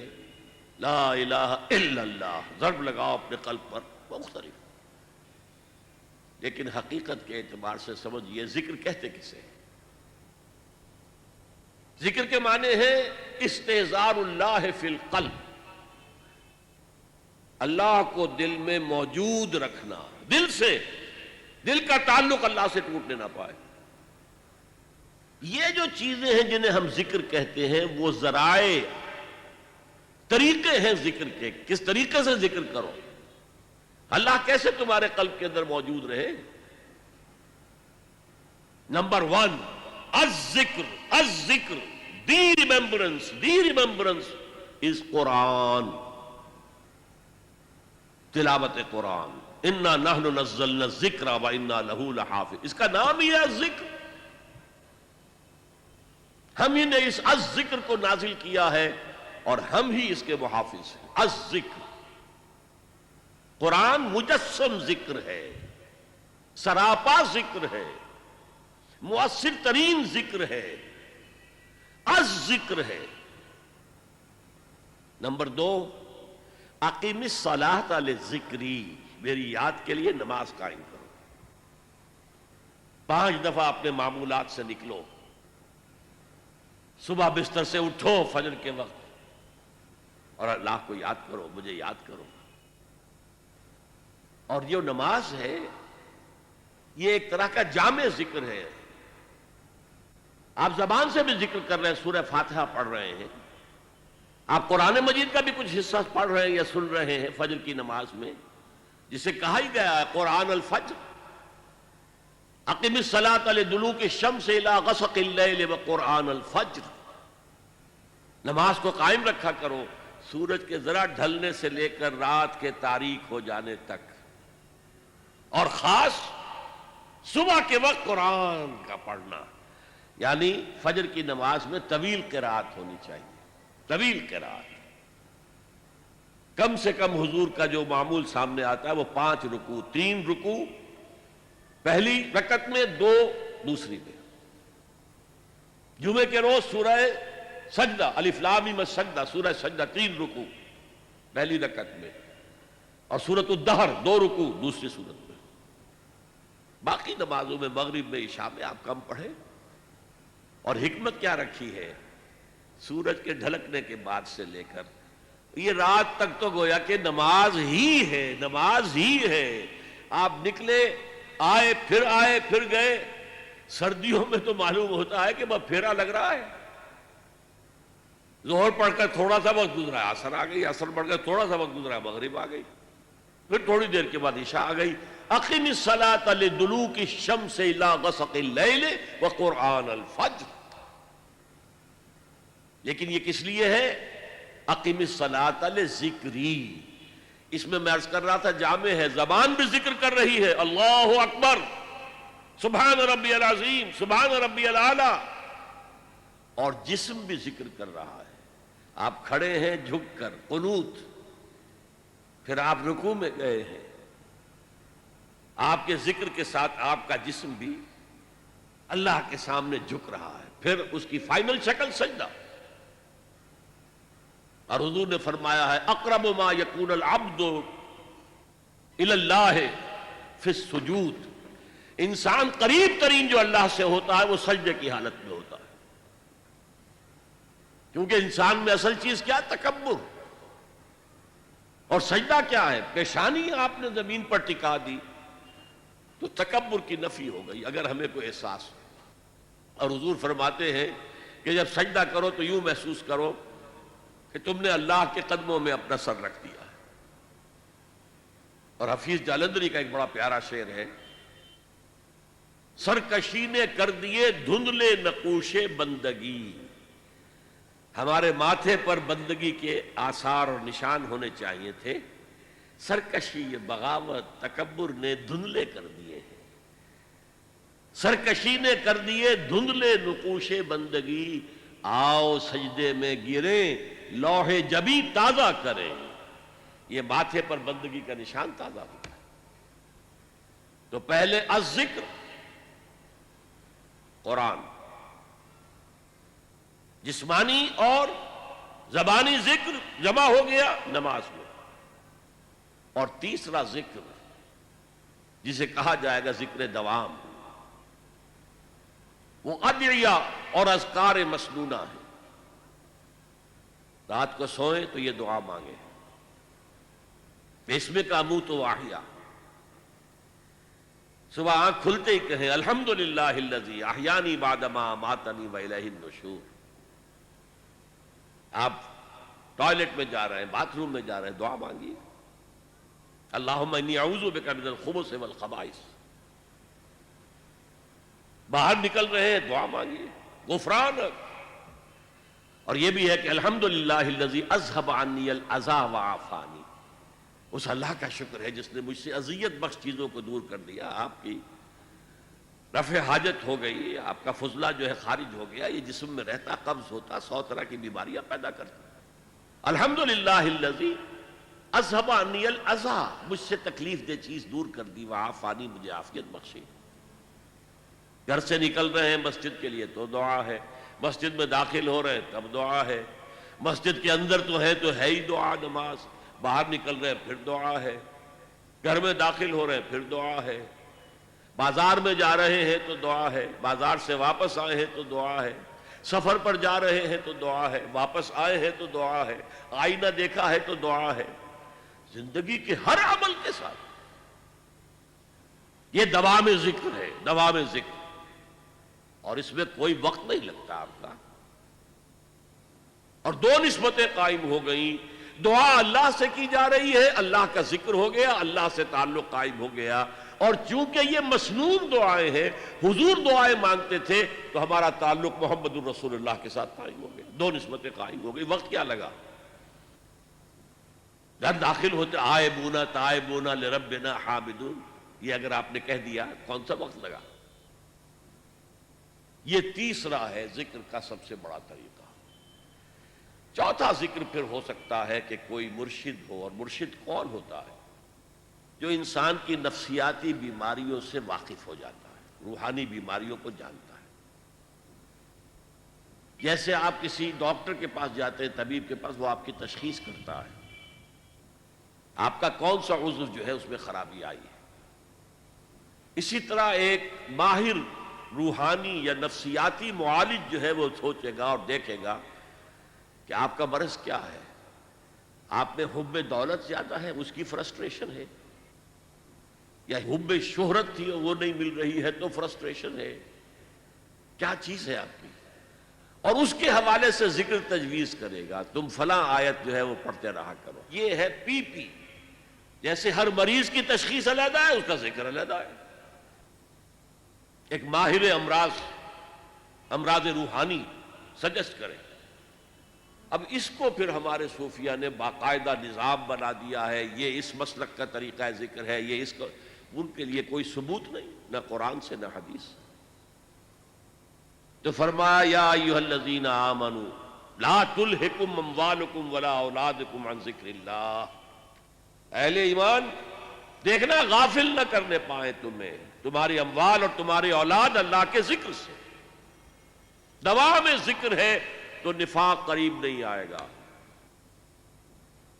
آپ کو معلوم ہے کہ جسم کمزور ہو جاتا ہے، جسم کا دفاعی نظام جو ہے کمزور ہو جاتا ہے، تب بیکٹیریا آپ پر حملہ آور ہو سکتے ہیں، ورنہ ریزسٹنس ہے اندر تو چاہے بیکٹیریا کتنے ہی ہو آپ پر حملہ آور نہیں ہو سکتے۔ یہ ایچ آئی وی جو چل رہا ہے وہ ڈیفنس میکینزم ختم ہو جاتا ہے۔ ایڈز میں ہوتا کیا ہے؟ ریزسٹنس جو نیچرل نظام اللہ نے بنا رکھا ہے بیماریوں کے خلاف، خاص طور پر جراثیمی بیماریاں، ان کے خلاف ڈیفنس میکینزم میں وہ شیٹر ہو جاتا ہے۔ تو اصل میں یہ ڈیفنس ہے، دوا میں ذکر، یہ پریونٹیو ہے، اس سے آپ کے قریب جو ہے نفاق نہیں آ سکے گا۔ وَمَن يَفْعَلْ ذَلِكَ، اور جس نے یہ کیا کہ مال اور اولاد کی محبت میں منہمک ہو گیا، ذکر الہی سے غافل ہو گیا، فَأُولَٰئِكَ هُمُ الْخَاسِرُونَ، تو وہی ہیں جو خسارے میں رہیں گے، گھاٹے میں رہیں گے، ٹوٹے میں رہیں گے، نقصان میں رہیں گے۔ اس لیے کہ اگر دل غافل ہوا تو پھر نفاق ڈیرا ڈال لے گا۔ حضور فرماتے ہیں کہ جب انسان غافل ہوتا ہے تو شیطان اپنی تھوتنی، یہ تھوتنی جو ہے سور کے منہ کو کہتے ہیں تھوتنی، تو شیطان اپنی تھوتنی جو ہے وہ انسان کے دل پر لگا دیتا ہے اور پھونکے مارتا ہے۔ اس پھونکے مارنے سے جو سفلی جذبات ہیں، جو انسان کے اندر حیوانی تقاضے، وہ خوب اچھلتے ہیں، ان میں ایکسائٹمنٹ ہوتی ہے۔ لیکن جب اللہ کا ذکر موجود ہو دل میں، شیطان بھاگ جاتا ہے۔ تو دل غافل نہ ہو، ذکر الہی دوام، اور اس کا میں نے ذریعے آپ کو بتا دیے۔ قرآن کی تلاوت سب سے بڑا ذکر، نماز سب سے جامع ذکر،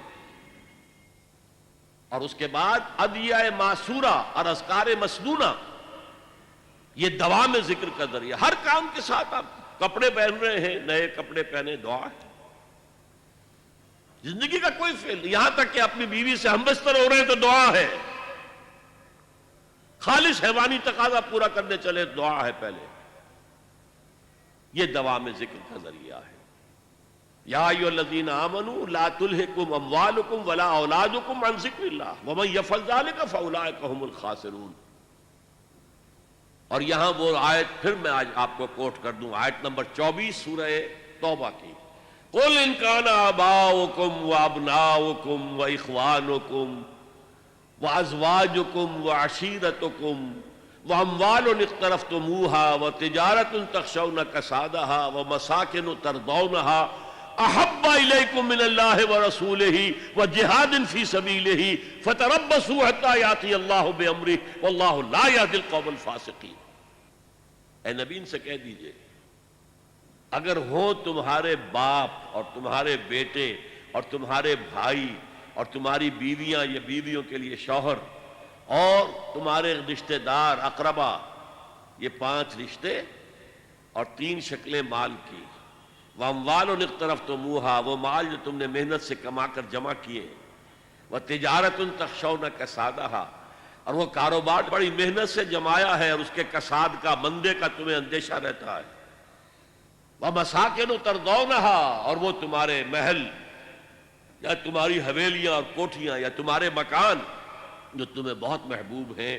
اگر یہ 8 چیزیں زیادہ محبوب ہیں تمہیں اللہ سے اور اس کے رسول سے اور اللہ کے راہ میں جہاد سے، فتربصوا، جاؤ بیٹھو انتظار کرو یہاں تک کہ اللہ اپنا فیصلہ سنا دے، حتی یاتی اللہ بامرہ واللہ لا یہدی القوم الفاسقین، اللہ ایسے فاسقوں کو، ایسے ناہنجاروں کو، ایسے سرکشوں کو زبردستی ہدایت نہیں دیتا۔ زبردستی ہدایت دینی ہوتی تو پوری نوع انسانی کو آنے واحد میں اللہ ہدایت دے دے۔ اب دیکھیے دوسرا پہلو، اگر یہ چھوت لگ ہی گئی تو کیا؟ ٹی بی کی انفیکشن ہوئی گئی ہے تو علاج کریں گے نا۔ اب کیوریٹو ٹریٹمنٹ کیا ہے؟ اور یہاں بڑا خوبصورت جو ہے صنعت لفظی، نفاق کا علاج انفاق۔ انفاق کے معنی خرچ کرنا۔ یہ لفظ جب آتی ہے سراس مجرد سے، نفقہ، اس کے معنی کوئی شے ختم ہو گئی، مر گئی، کھپ گئی، صرف ہو گئی۔ نفقت الدراہم، پیسے ختم ہو گئے، مک گئے۔ نفق الفرس، گھوڑا مر گیا۔ اس سے انفاق بنا، خرچ کرو، لگا دو، کھپا دو، صرف کر دو۔ اگر نفاق کی چھوت لگ گئی ہے تو کیوں لگی ہے؟ تمہیں دنیا کی محبت تمہارے دل پر غالب آ گئی ہے۔ یہ مال و دولت دنیا، یہ رشتہ و پیوند، بتان وہم و گواہ، لا الہ الا اللہ۔ لہذا اب علاج بالضد، اپوزٹ کے ذریعے سے علاج کرو۔ مال محبوب ہے، نکالو، دو۔ انفاق از دی ٹریٹمنٹ، کیوریٹو ٹریٹمنٹ۔ زیادہ سے زیادہ دو، زیادہ سے زیادہ دو، زیادہ سے زیادہ دو، نکالو۔ اس سے تمہارے دل میں جو چھوت لگ گئی تھی نفاق کی، میں نے بتایا نا کہ یہ صنعت لفظی نفاق، نفاق بنا ہے نفقن سے، جس کے معنی ہے سرنگ، یا نافقہ، گوہ کا بل جس کے 2 منہ ہوتے ہیں، اس سے بنا ہے نفاق اور منافقت۔ جیسے جہاد اور مجاہدہ، قتال اور مقاتلہ، اسی طرح نفاق اور منافقت یا منافقہ، عربی میں منافقہ کہیں گے، منافقت نہیں کہیں۔ تو یہ کیا ہے؟ یہ جان و مال بچا کر رکھنا، اس کی محبت کی وجہ سے۔ اللہ کی راہ میں نہ مال خرچ کرنے کی توفیق اور نہ جان دینے کے لیے تیار۔ اب اس کا علاج کیا ہے؟ اصل میں حب دنیا کا سب سے بڑا سمبل جو ہے وہ حب مال ہے۔ اس حب مال کو نکالو اپنے دلوں سے، نکالو اپنے دلوں سے، نکالو اپنے دلوں سے۔ وَأَنفِقُوا مِمَّا رَزَقْنَاكُمْ، خرچ کرو، خرچ کرو، خرچ کرو ان میں سے، سب چیزوں میں سے جو ہم نے تمہیں دی ہیں۔ من قبل ان یأتی احدکم الموت، اس سے پہلے کہ تم میں سے کسی کی موت کا وقت آن کھڑا ہو، موت سرہانے آ کر کھڑی ہو جائے۔ جب آدمی کو پتہ چلتا ہے کہ اب تو دنیا سے روانگی ہے، تب کہتا ہے جی سب اللہ کی راہ میں دے دو، مجھے تھوڑی سی اور وقفہ دے دو، میں سب دولت دے دوں گا۔ من قبل ان یاتی احدکم الموت فیقول، اور وہ یہ کہے اس وقت، رب لولا اخرتنی الی اجل قریب، اے اللہ کیوں نہ تو مجھے ذرا تھوڑی سی اور مہلت دے دے، فاصدق، تو میں سب صدقہ کر دوں گا، واکن من الصالحین، اور میں نیکوکاروں میں سے ہو جاؤں گا۔ وَلَن يُؤَخِّرَ اللَّهُ نَفْسًا إِذَا جَاءَ أَجَلُهَا، اور سن لو اللہ تعالیٰ کسی کی اجل کو جب کہ اس کا وقت آ جائے مؤخر نہیں کرے گا، کوئی مہلت نہیں ملے گی۔ وَاللَّهُ خَبِيرٌ بِمَا تَعْمَلُونَ، اور اللہ خوب باخبر ہے اس سے جو تم کر رہے ہو۔ اگر مہلت مل گئی تو وہی کچھ کرو گے، اللہ جانتا ہے، وہ تمہاری گھٹی کے اندر پڑ چکی ہے، مال کی محبت، دنیا کی محبت۔ لہذا اب موت کا وقت آ گیا ہے تو اس کے ٹلنے کی کوئی سبیل نہیں۔ آپ نے دیکھا ان 11 آیات میں طب کی اصطلاح کے مطابق یہ نفاق کا مرض، روگ، فی قلوبہم مرض، یہ کہاں سے شروع ہوتا ہے؟ ضعف ایمان اور نفاق میں ڈفرینشیٹنگ لائن کیا ہے؟ نفاق کی پہلی علامت، پہلی سٹیج جھوٹ، جھوٹے بہانے۔ دوسری سٹیج قسمیں کھانا۔ تیسری اور فائنل سٹیج جو بھی اسلامی تحریک کا قائد ہے اس سے دشمنی ہو جانا، اور جو صادقین ہیں جو آگے بڑھ کر جان اور مال کھپا رہے ہیں ان سے نفرت ہو جانا، ان سے دشمنی ہو جانا۔ This is the final stage, this is the point of no return. اب تو اللہ کی طرف سے نبی کا استغفار بھی رد، اور آخرت میں عذاب الہی کی بدترین صورت، فی الدرک الاسفل من النار۔ اور جو عداوت جس درجے کی ہو جاتی ہے وہ عبداللہ ابن ابی کے قولوں میں ہم نے پڑھ لیا۔ علاج کیا ہے؟ دوام ذکر الہی، الذین یذکرون اللہ قیاما وقعودا وعلی جنوبہم۔ اور اگر چھوت لگ جائے تو انفاق، خرچ کرو، خرچ کرو، خرچ کرو، خرچ کرو۔ یہاں تک کہ پوچھا گیا کہ قرآن مجید میں اتنا زور دیا جا رہا ہے انفاق پر، خرچ کرو، خرچ کرو، خرچ کرو، کتنا خرچ کریں؟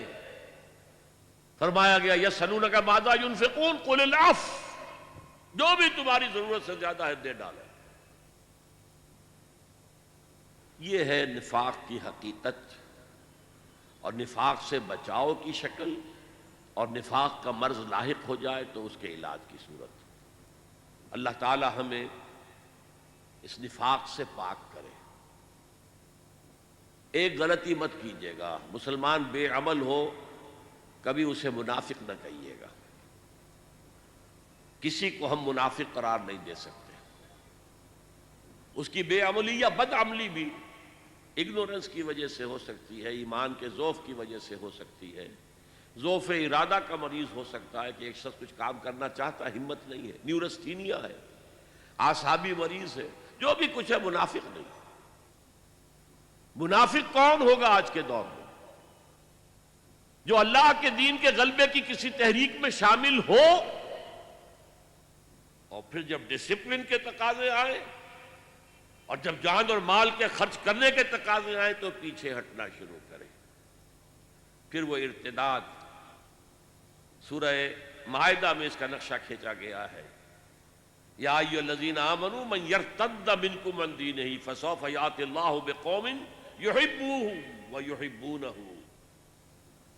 اے اہل ایمان، اگر تم نے پسپائی اختیار کی اپنے دین سے تو اللہ تمہیں ہٹا کر اور قوم لے آئے گا جس سے وہ محبت کرے گا اور وہ اس سے محبت کرے گا۔ تو اللہ تعالیٰ سے دعا کیجئے، اللہم طہر قلوبنا من النفاق، اے اللہ ہمارے دلوں کو نفاق سے پاک کر دے۔ اللہم ربنا لا تجعلنا من المنافقین، اے اللہ ہمیں منافقوں میں شامل نہ کیجو۔ اللہم وفقنا ان نجاہد فی سبیلک باموالنا وانفسنا، اے اللہ ہمیں توفیق دے کہ تیری راہ میں جہاد کریں اور اس میں اپنے مال اور جانیں کھپائیں اور خرچ کریں۔ اللہم ارزقنا شہادتا فی سبیلک، اور اے اللہ ہمیں اپنی راہ میں شہادت کی موت عطا فرما۔ اللہم انصر من نصر دین محمد صلی اللہ علیہ وسلم من کانوا وحیث کانوا، اے اللہ اپنے ہر اس بندے کی مدد فرما جو تیرے نبی کے دین کی خدمت کر رہا ہو، وہ کوئی بھی ہو، کہیں بھی ہو۔ وَاجْعَلْنَا مِنْهُمْ، اور اے اللہ ہمیں بھی ان کے ساتھ شامل ہونے کی توفیق عطا فرما۔ وَاخْذُلْ مَنْ خَذَلَ دِينَ مُحَمَّدٍ صلی اللہ علیہ وسلم مَنْ كَانُوا وَحَيْثُ كَانُوا، اے اللہ ہر اس شخص کو ذلیل اور رسوا کر دے جو تیرے نبی کے دین سے روگردانی کر رہا ہو، خواہ وہ کوئی بھی ہو، کہیں بھی ہو۔ وَلَا تَجْعَلْنَا مَعَهُمْ، اے اللہ ہمیں ان کے ساتھ شامل نہ ہونے دیجو، ہمیں اپنی پناہ میں لے لیجو، ہم کہیں ان کے دھوکے میں آ کر ان کے ساتھ شامل نہ ہو۔ اللہم اغفر لآبائنا وامہاتنا ولجمیع المؤمنین والمؤمنات والمسلمین والمسلمات الاحیاء منہم والاموات انک سمیع مجیب الدعوات۔ اللہم اشف مرضانا، اللہم اشف مرضانا، اللہم اشف مرضانا، وصلی اللہ تعالی علی خیر خلقہ محمد وآلہ واصحابہ اجمعین برحمتک یا ارحم الراحمین۔ مجھے ہمارے ایک ساتھی نے یاد دلایا ہے کہ آپ اپنی تقریر کے اختتام پر IRF کا بالخصوص اور اہل بمبئی کا بالعموم شکریہ ادا کر دیں۔ واقعہ صحیح مجھے یاد دہانی کی گئی ہے، جتنا اہتمام کیا ہے IRF نے میرے لیے، اور جس کی بدولت آپ لوگ یہاں اتنی کثیر تعداد میں جمع ہیں، اس کے لیے میں ان کا ممنون ہوں۔ اور پھر جس طرح کی وہ ریکارڈنگ کر رہے ہیں، جس طرح کے انہوں نے خرچ کیے ہیں، یہ ویڈیوز جہاں جہاں بھی جائیں گے وہاں تک اللہ کا پیغام پہنچے گا، اس میں یقیناً میرے لیے بھی اجر و ثواب رہے گا، یہ میرا صدقہ جاریہ رہے گا، میرے مرنے کے بعد بھی یہ چیزیں رہیں گی۔ اور پھر جو لوگ یہ کام کر رہے ہیں، محنت کر رہے ہیں، پیسے خرچ کر رہے ہیں، بھاگ دوڑ کر رہے ہیں، ان کے والنٹیئرز جس طرح میں نے دیکھا ہے مصروف ہیں، ڈسپلن کے ساتھ کام کر رہے ہیں، ہر چیز بڑی منظم ہے، تو میں ان سب حضرات کے لیے اللہ سے دعا بھی کرتا ہوں اور ان سب کا شکریہ بھی ادا کرتا ہوں، اور آپ سب حضرات کا بھی شکریہ ہے۔ مجھے معلوم ہے روزانہ آنا اور ہر روز تعداد بڑھنا، آج شاید سب سے زیادہ تعداد ہو گئی ہے، ویسے بھی الوداعی خطاب تھا، میرا اپنا اندازہ تھا کہ یہ 10 دن کا پروگرام مسلسل ہوگا تو رفتہ رفتہ کچھ حاضری کم ہوتی جائے گی۔ میں نے یہاں جو برعکس صورت دیکھی ہے تو واقعہ یہ ہے کہ اس سے حوصلہ ملا ہے کہ نہ ہو مایوس اقبال اپنی کشت ویراں سے، نہ ہو نا امید اے اقبال اپنی کشت ویراں سے، نہ ہو نومید، ذرا نم ہو تو یہ مٹی بہت زرخیز ہے ساقی۔ مسلمانوں کے اندر ایک امنگ ہے، ایک ولولہ ہے، ایک خواہش ہے۔ اللہ کرے کہ قرآن مجید کی رہنمائی، میں اپنی رہنمائی نہیں کہہ رہا، قرآن مجید کی رہنمائی، میں تو ایک ذریعہ ہوں۔ جیسے حضور نے حضرت علی سے کہا تھا، یا علی ان یہدی اللہ بک رجلا واحدا خیر لک من حمر النعم، اگر اللہ تعالیٰ تمہارے ذریعے سے کسی ایک آدمی کو بھی ہدایت دے دے، دیکھیں کس قدر خوبصورت انداز ہے، تم ہدایت دینے پر قادر نہیں ہو اے علی، اللہ تمہارے ذریعے سے ہدایت دے دے، لن یہدی اللہ بک رجلا واحدا خیر لک من حمر النعم، تو تمہارے لیے سرخ اونٹوں سے بڑی دولت ہے یہ۔ تو اللہ تعالیٰ میرے اس بیان القرآن کے ذریعے سے، قرآن مجید کی تشریح و توضیح کے ذریعے سے، حقائق قرآنی کو خطابات کے ذریعے سے جو عام کرنے کی مجھے توفیق دے رہا ہے، تو میں اسے اپنے حق میں بھی اللہ کا فضل اور کرم سمجھتا ہوں، اور جہاں جہاں تک بھی اس کا اثر و نفوذ پہنچے گا، میرا اللہ تعالیٰ کی طرف یہ کلیم رہے گا کہ اللہ مجھے اس کے ثواب میں سے اجر کا میرا جو ہے حصہ ملتے رہنا چاہیے، اور آپ میں سے جو بھی اس کے اندر لگ جائے گا، کھپ جائے گا، اس کا اجر محفوظ ہوگا، اس کے اجر میں کوئی کمی نہیں ہوگی، بغیر ان ينتقص من اجرہ شیء۔ لیکن اگر میرے ذریعے سے اللہ نے آپ کو اس کام میں لگا دیا، متوجہ کر دیا، تو مجھے اس کا اجر ملتا رہے گا۔ بہرحال میں آپ سب کا مشکور ہوں، ممنون ہوں، دعا کرتا ہوں کہ جو کچھ میں نے بیان کیا ان 10 دنوں میں، اس سے دین کی ایک حقیقت آپ کے سامنے نکھر کر آ گئی ہو، اور آپ اس کو عملاً اختیار کرنے کے لیے عزم مصمم کر لیں۔ اقول قولی ھذا واستغفر اللہ لی ولکم ولسائر المسلمین والمسلمات۔